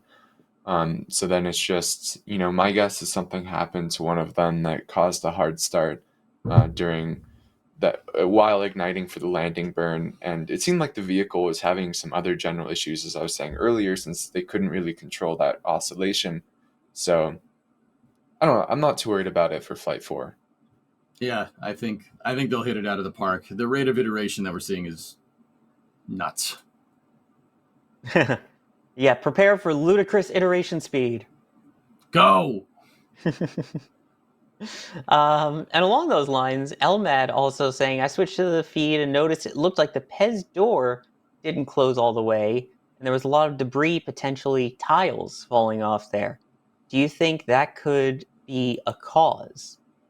So, did you guys notice the payload bay door not fully closing? And it looked like it was going pretty well from what we saw originally. Yeah, I mean, it looks like they didn't quite get that thing all the way shut. I don't know if that had to do with maybe the induced roll or what, but it did look like it kind of jumped around a little bit for a second. And when they tried to close it, I mean, whether it's binding up or not, I'm not sure. I mean, I think the payload bay door is very much not necessarily like a placeholder, but it's definitely something that like they're going to change even a little bit in the future. Like we don't know if like it looks like it kind of bound up, but maybe it's because it's rolling. I don't know. I mean, it's kind of hard to say. I don't think like tiles or anything got in its way or something. I think just the mechanism bound up. But I mean, I don't know. Chad, what do you think? Trevor, what do you think? Yeah, it definitely didn't look nominal. It's also kind of hard to tell if it ever fully opened. There's just this sliver of light, and it definitely seems like it didn't close nominally. But again, it's a prototype. I'm sure that fix will be incredibly minor. Yeah, I mean, the design, we know starships. The design is constantly in flux due to rapid iteration. I'm sure we'll see something that will work sooner rather than later. But, I mean, this, in the words of Edison, they just found a way to not make the payload bay door. Like, that probably shouldn't make it like that. Yeah. That's useful. That is useful information. I'm also now very hungry because the Pez dispenser got jammed. Yep. Somehow I want jam and Pez, and that's actually kind of disgusting sounding, but I would still eat it. You'd eat Pez in jam? With a jammed Pez dispenser, yeah. Hey, at least it wasn't a cheese wheel, too. That would have made the combination even worse. I get the reference. You're not wrong, but you're not wrong.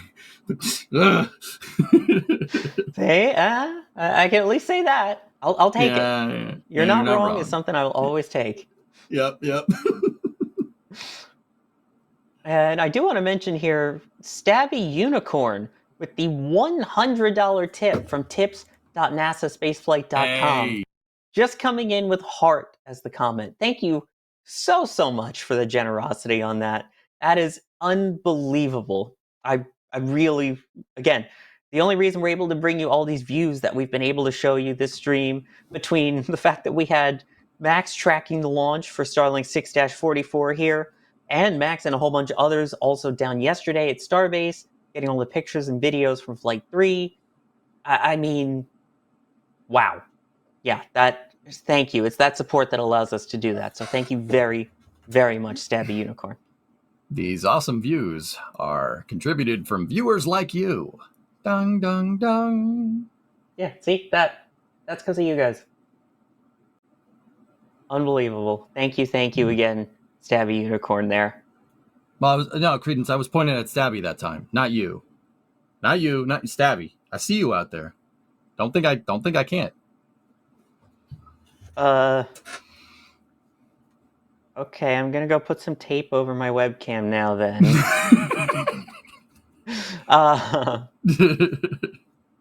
Parker it's not nice to point. Getting an eye from the store saying thank you for all that you do. Can't wait for IFT4. Same. And then Bob the Concrete Ship saying, I hope we can get a full view of re-entry next time with a controlled entry. Oh, let that happen. Please let that happen. Trevor, Trevor, you think? Yeah, me too, man. Do you think they're going to? They'd get a Starlink uninterrupted all the way through, Starlink signal through reentry, all the way through entry descent? I honestly, yeah. So my limited understanding is that the point of reentry that they got to was getting to the highest peak of, or the highest flux rate of plasma, so when they have the most. So I would conjecture that it probably won't get too much harder to maintain signal than it did on this flight. However, I want to add a huge asterisk to that I don't, I haven't modeled this at all myself. So, um, and this is just going off of what I think I remember from Shuttle and, Dragon and other entry vehicles. But I feel pretty good about it. Starlink just, I know the word of this episode has, been insane, crazy, unbelievable, stuff like that. But Starlink just performed insanely well. Yep. Yeah, I agree with you. Sawyer, what do you think? You think it'll get it? I mean, we got Tidris with the shuttle. I don't see why we wouldn't get, Starlink with Starship all the way down. I completely agree 100%. We're going to get that video. It may drop out for a little bit. Like, we were hoping that the video signal was just a dropout, not a problem with the actual ship. So I could see it dropping out maybe a little bit, but otherwise, we're going to see the whole thing. With Tidris, the continuous upgrades to the Starlink network, which, I'll be honest, I'm impressed Starlink has come as far as it has. I was a little skeptical, but having used it, it works. It's crazy. So I'm going to say we're going to get at least 99% of it, assuming it makes it all the way down, maybe with a little bit of a plasma blackout. Yeah, I mean, I was actually going to add, like, this entirely has to do with where the plasma is kind of accumulating around the vehicle. Now, the plasma, it'll leave a shock. It'll actually get pushed out to the sides in kind of a three-dimensional cone around the vehicle. If there's an antenna, like with Starlink, for instance, or Tidris, that's behind the vehicle when it's coming in, right? You have good line of sight to that antenna that's not getting disrupted by plasma. Now, once again, with the shuttle, we got it for Tidris, but sometimes you didn't, depending on where the shuttle was going, depending on, if it was at a high inclination, right? You might not get a signal of Tidris, like looking at the shuttle going through reentry, like at the right angle, right? But there are way more Starlink satellites, and they're a lot, well, not that this matters that much. I mean, it kind of does, but they're a lot closer. They'll definitely be a lot closer. Like the Tidris is like what, 37,000 kilometers up there. They're in geosynchronous, right?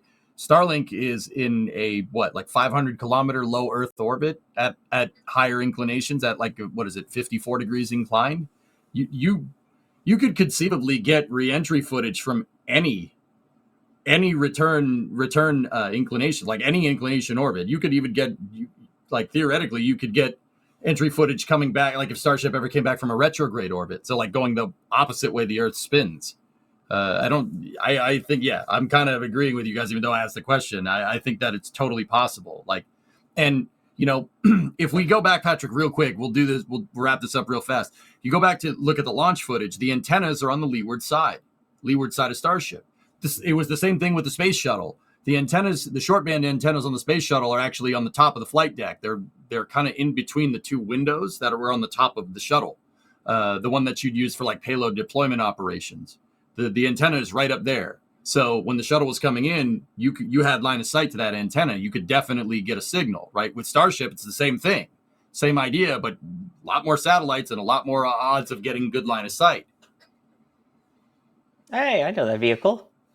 Yeah, that's pretty good.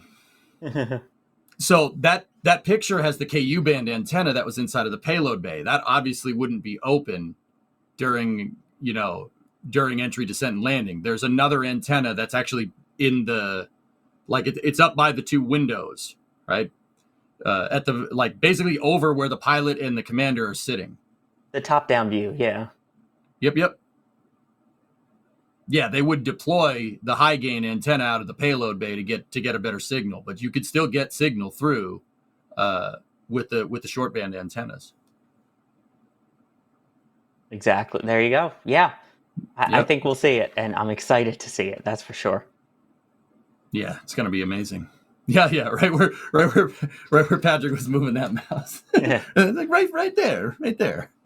Well, even though we didn't get to see the full re-entry, don't forget you can rep the fact that it re-entered at all with our special re-entry club merch available at shop.nasaspaceflight.com, celebrating the fact it hit the atmosphere, we saw the plasma, and now you can show it off to everyone on shirts and all of those fun items in the shop.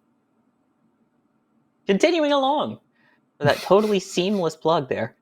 We're getting to like LTT levels of segues here. It's pretty good. No comment. Anonymous saying, thank you for the coverage. Got to see the launch yesterday from South Padre Island and also getting one of the metal prints of the IFT-3 launch. Thank you for doing that. We appreciate it. There's been just amazing support from everyone there. David Campbell gifting 5 Red Team memberships. Thank you so much for helping to contribute to the community. Bob Fillmore asking, do you think they'll build a drone ship for Starship? Kind of like Blue Origin? Trevor? Yeah, I think it's quite unlikely, right?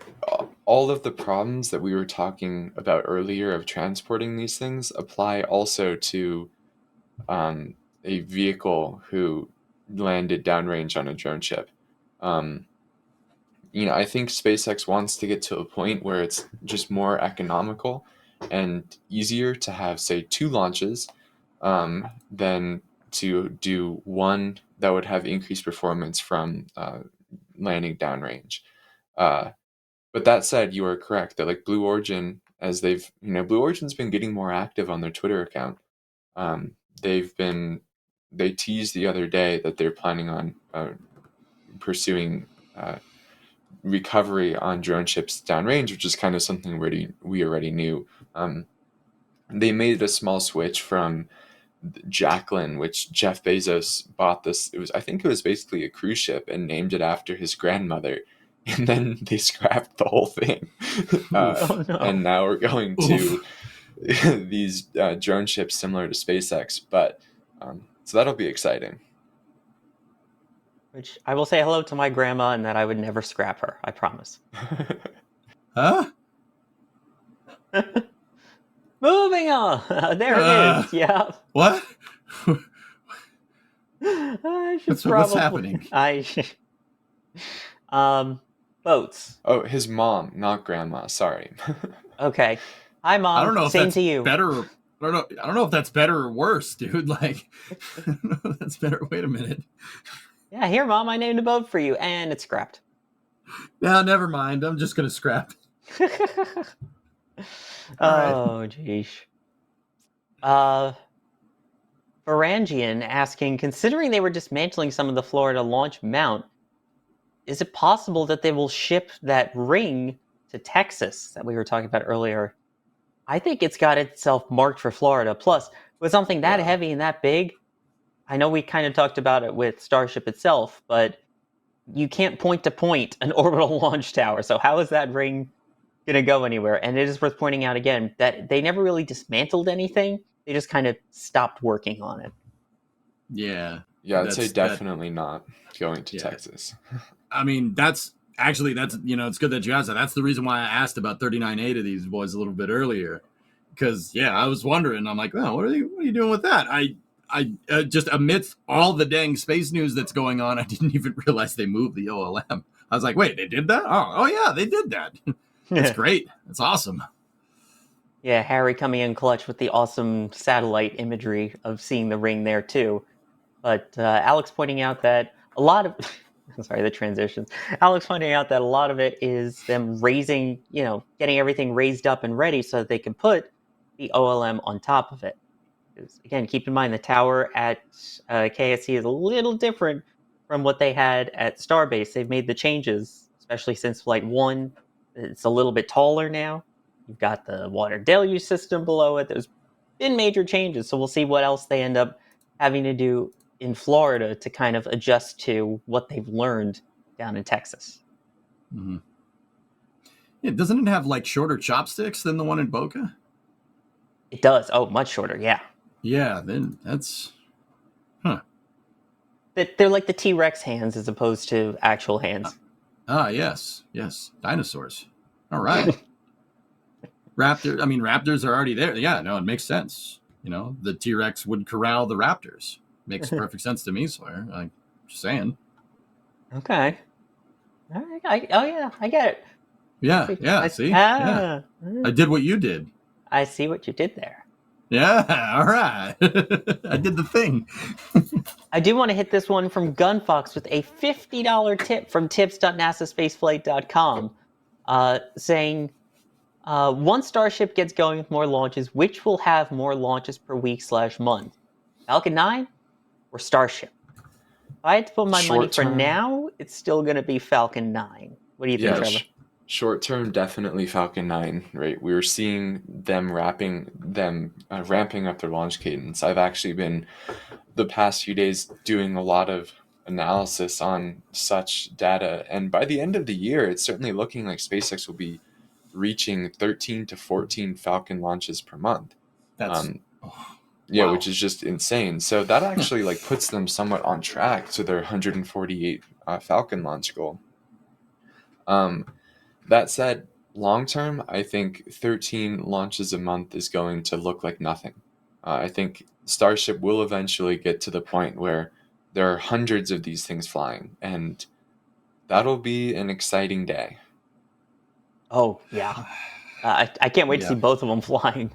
I mean, just we'll touch on it. I mean, Trevor, you've been tracking the Falcon 9 stuff. Like, I want to point out that even if Starship didn't exist and SpaceX was just doing this with Falcon 9, that's already breaking the mold with any type of spaceflight endeavor at all. And then on top of that, you just have, this thing, double, maybe even triple someday, the thrust of the Saturn V, 33 engines, fully reusable. I mean, what they're doing with Falcon 9 is already nuts. That's no one's ever done that. Like, we're in uncharted territory here. Like, in the past, we've been like, reuse. We know what reuse is because we've seen the shuttle before. We know how that works, right? Or, we're going to go back to the moon. We know how that works. We've seen this before. No one's ever done this. We've never seen this before. 13 launches in a month is ridiculous. That even if you told EJ, past me, or even Sawyer or Trevor, this, if you told us this 5 years ago, we'd look at you funny. It'd be like, if somebody asked that you ever think they'd launch 13 times a month? If we were on a panel like this, we'd probably be like, maybe in the future, but probably not. You're like, right? It's completely ridiculous. Yeah, especially this soon. Right? Just out of the blue. Just, all right, yeah, we're just going to target almost 150 a year. Whatever. It's no problem.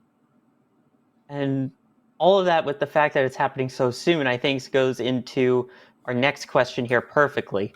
Spirit of Starship with a tip saying, thanks for the awesome coverage. Do you think they only make changes on the next ship booster and wait for verification that they work before implementing them on the ones beyond that? And the most important question of them all, when Flight 4? I can start with the first part of that, and then EJ can start speculation on flight date. Cool. The answer is definitely not. SpaceX has begun upgrades on ships that haven't even flown yet. Like Ship 28 started being manufactured well ahead of, I think even ahead of IFT-1, but definitely well before IFT-2. So that just shows that even among testing and among building these vehicles, SpaceX is learning a tremendous amount, and they're putting those lessons on to Ship 28. So from the outside, Ship 28 definitely looks somewhat similar to Ship 25, but Elon posted on X ahead of launch, there were thousands of small changes on Ship 28, and not all of those are because of data that they learned from launch. That said, there will be retrofits almost certainly on Ship 29 from the data that they learned on Ship 28's being in orbit. But speaking of Ship 29, EJ, Sawyer, when? I'm gonna build off what you were saying there for a second. Personally, all right, I'm just gonna go say I would say April 20th, just because. But I think yeah, you're absolutely right, dude. They're taking. Yeah, I'm saying it just because I know it's the number. I get it. I think so. SpaceX is doing what's called parallel processing, and they're taking that to the next level because it's not just about mass producing. Like it's not just about building, the next Starship and then applying changes from one to the other. There are changes that they make to Starship, I'll bet you, that have to do with manufacturing this. I kind of let the cat out of the bag with what I was trying to say, because this is not only designed to be something that's the biggest booster, fully reusable, but it's also something that's designed to be mass produced. And mass production and figuring mass production into your design definitely changes the stakeholder expectations for how the vehicle is made. Stainless steel is a perfect example of that. Switching to stainless steel so you could actually manufacture it on a reasonable timeline. That's exactly what I'm getting at here. So they have, Elon said they made thousands of changes. That's because they're doing parallel processing. And some of those changes aren't necessarily something that you might learn from flight, but it's something that you might learn from manufacturing the thing, from putting the thing together. Like, oh, maybe we can stack these two rings first and then stack those two rings later. Oh, no. Let's not do that. Let's try something different for ship 29. But I agree with you. And with all that said, I'll say April 20th. It's probably not going to be April 20th. I said that for the memes. I would say more likely because the FAA did open another mishap report from what I understand. It's probably going to be May or June, if I had to guess. It's sometime in the early summer. Sawyer, what about you? Yeah, I hate to kind of be on the pessimistic side of it, but I do agree, just based off of the fact that they technically have to do the mishap investigation again. I mean, they've been getting quicker, especially since there's been fewer items on each list that they've had to fix now. But I'm sure SpaceX themselves are going to want to make a few minor changes and tweaks to their procedures, maybe do some additional testing that might push it a little bit longer than, say, April or May. I'm going to go with the first week of June is my prediction of when it would be. And Trevor, I'm not letting you off the hook either. We still need to hear your prediction. Yeah. What do you think? I think late May, early June sounds very reasonable. Yeah. That said, I hope SpaceX proves me wrong. I think, Elon has said on X 6 more flights this year, which 6 more flights this year ain't happening. But it still goes to show the flight rate that they're wanting to have. So, it was November was the last one to March. I could see, late May, early June seems very reasonable in my opinion. Could be a little bit earlier than that, could be a little bit later than that, depending on how serious the modifications they need to make are. Yeah. Now, with that being said, I think we can all agree that we are jonesing for the next one. I don't know about you guys, but from what I saw yesterday, I'm like, please, can we do this again? Like right now? Yeah, it's I want high. another launch. Please. Yeah, dude, for real. I'm like, I need another one. I need another one of these. I didn't know I needed another one, but I need another one like right now. I don't have a problem, I swear. No, not at all. I need more. Y'all got any more of them Starship launches? Y'all got any more of those? Oh, goodness gracious. Hey, don't look at me like that. You know what I mean. If you're watching this stream, you know exactly what I'm talking about. I can feel the judgment through the stream, okay? You don't even need to feel it through the stream. Just look on camera. Yeah, We're Starship junkies. Yeah, it's true.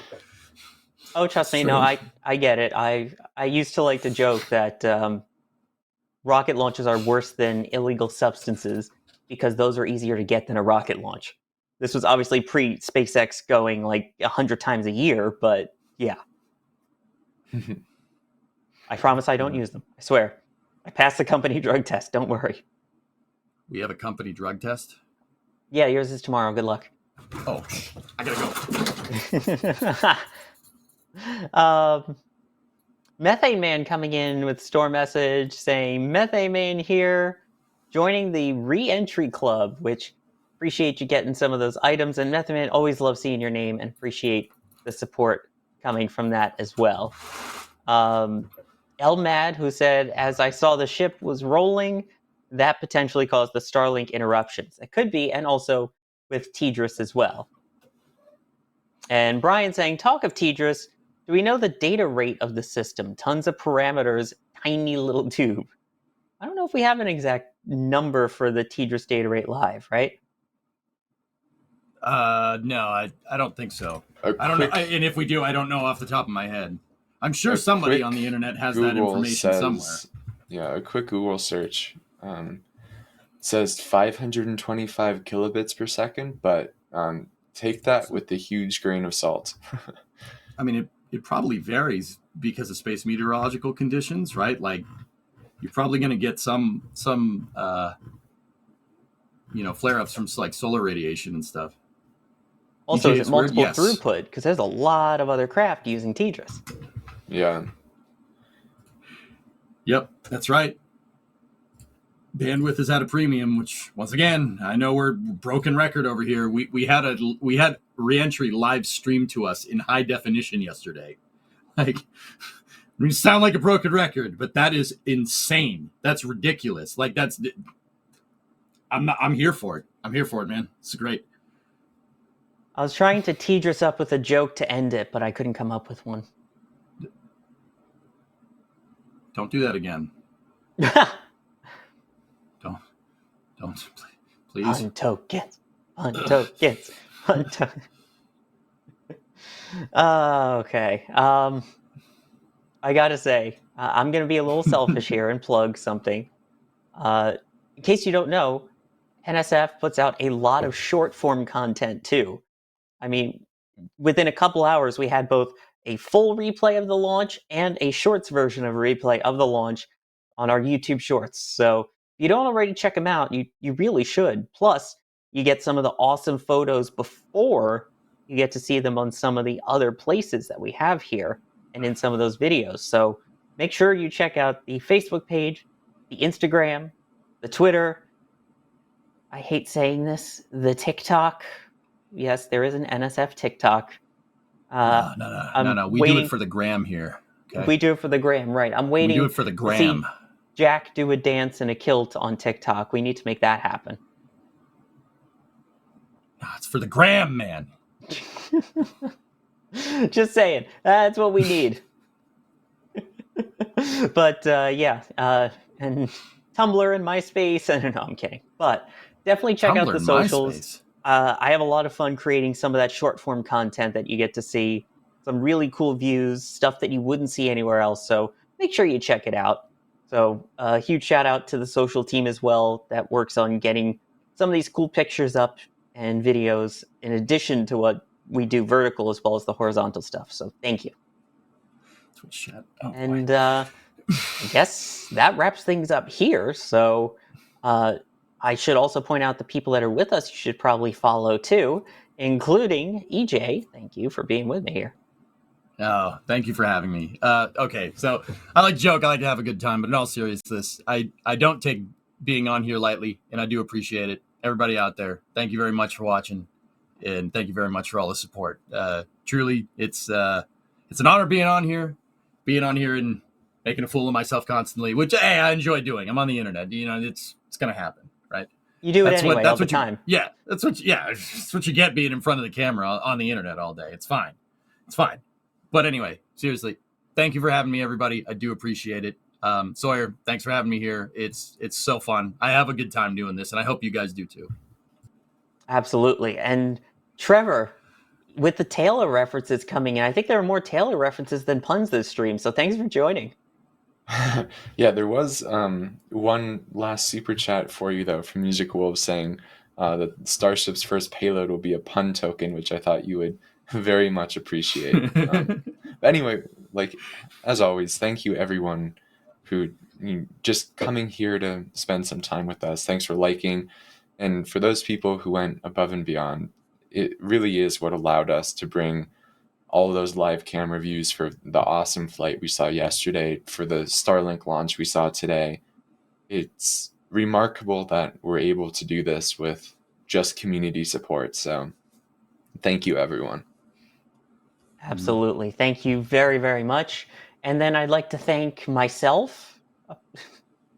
That's how it's written in the back channel. I'll thank you, Sawyer. Thank you, Sawyer, for hosting. You're amazing. And your cat is cool and he's sleeping behind you. Don't look at it though, he might get up. I don't see him back there anymore. He was laying on his back behind me a moment ago, yeah. Must have moved. He was just showing off of like, I'm back here, just chilling. But yeah. Be very still. His vision is based off movement. but always a pleasure to host this. I'm so glad to be back to NSF Live after a couple of weeks of some things that kept me off the air here health-wise, but we're Yeah, back. man. It's good to have you back. We're great. And yes, Chaos Crew is on its way back. Of course, behind the scenes, we had Patrick, who was helping out as well. So thank you, Patrick, pushing the buttons, pulling the levers, doing the cube transitions, the radial wipes, all of the crazy fun stuff. It's always appreciated. And you know who else we And really then- appreciate? Our members. Viewers like you, in particular, our launch directors and flight engineers, whose names, as you see, get posted at the end of every NSF Live as one of your perks of joining at such a high level. Look at all I these love people that. here. I love all the names here. It continues to grow, too. We It's should just- read every single one of them off. I'll let you do that, EJ. No, I'm just kidding. I want to see if you do it. Yeah, we'll be here till the next NSF Live if we do that. No, but genuinely, every single person on there, we really do appreciate it. Thank you.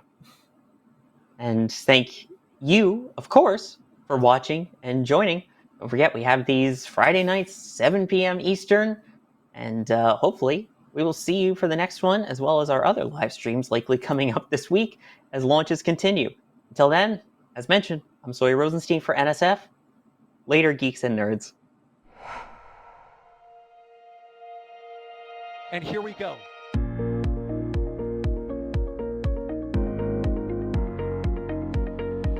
We have liftoff. Propulsion continues to be normal. R68 chamber pressure looks good. Traveling up. Roger, roll, Atlantic. Water towers fly! Echo down to nominal. Fighting downside FD off. Bring in FD off. It's orange! Oh my god! Oh my god! Décollage. Put that in the big bag, 343 unfolds to go. Indeed. We rise together back to the moon and beyond. This methane would be igniting in the flare, correct? Yikes. Keep red. We don't need any more of these.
Chat, do we have acquisition of signal?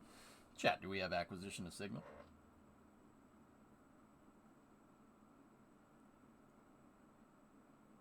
All right. Let me just make sure we get visual up here.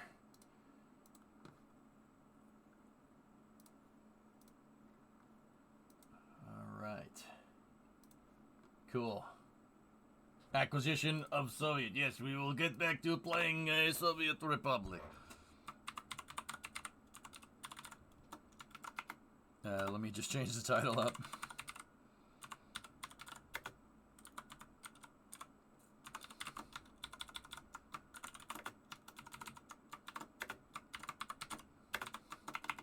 That was a good NSF live, guys. I had fun. I love doing that. I love hanging around with Trevor and Sawyer. It's a good time. You guys enjoy it?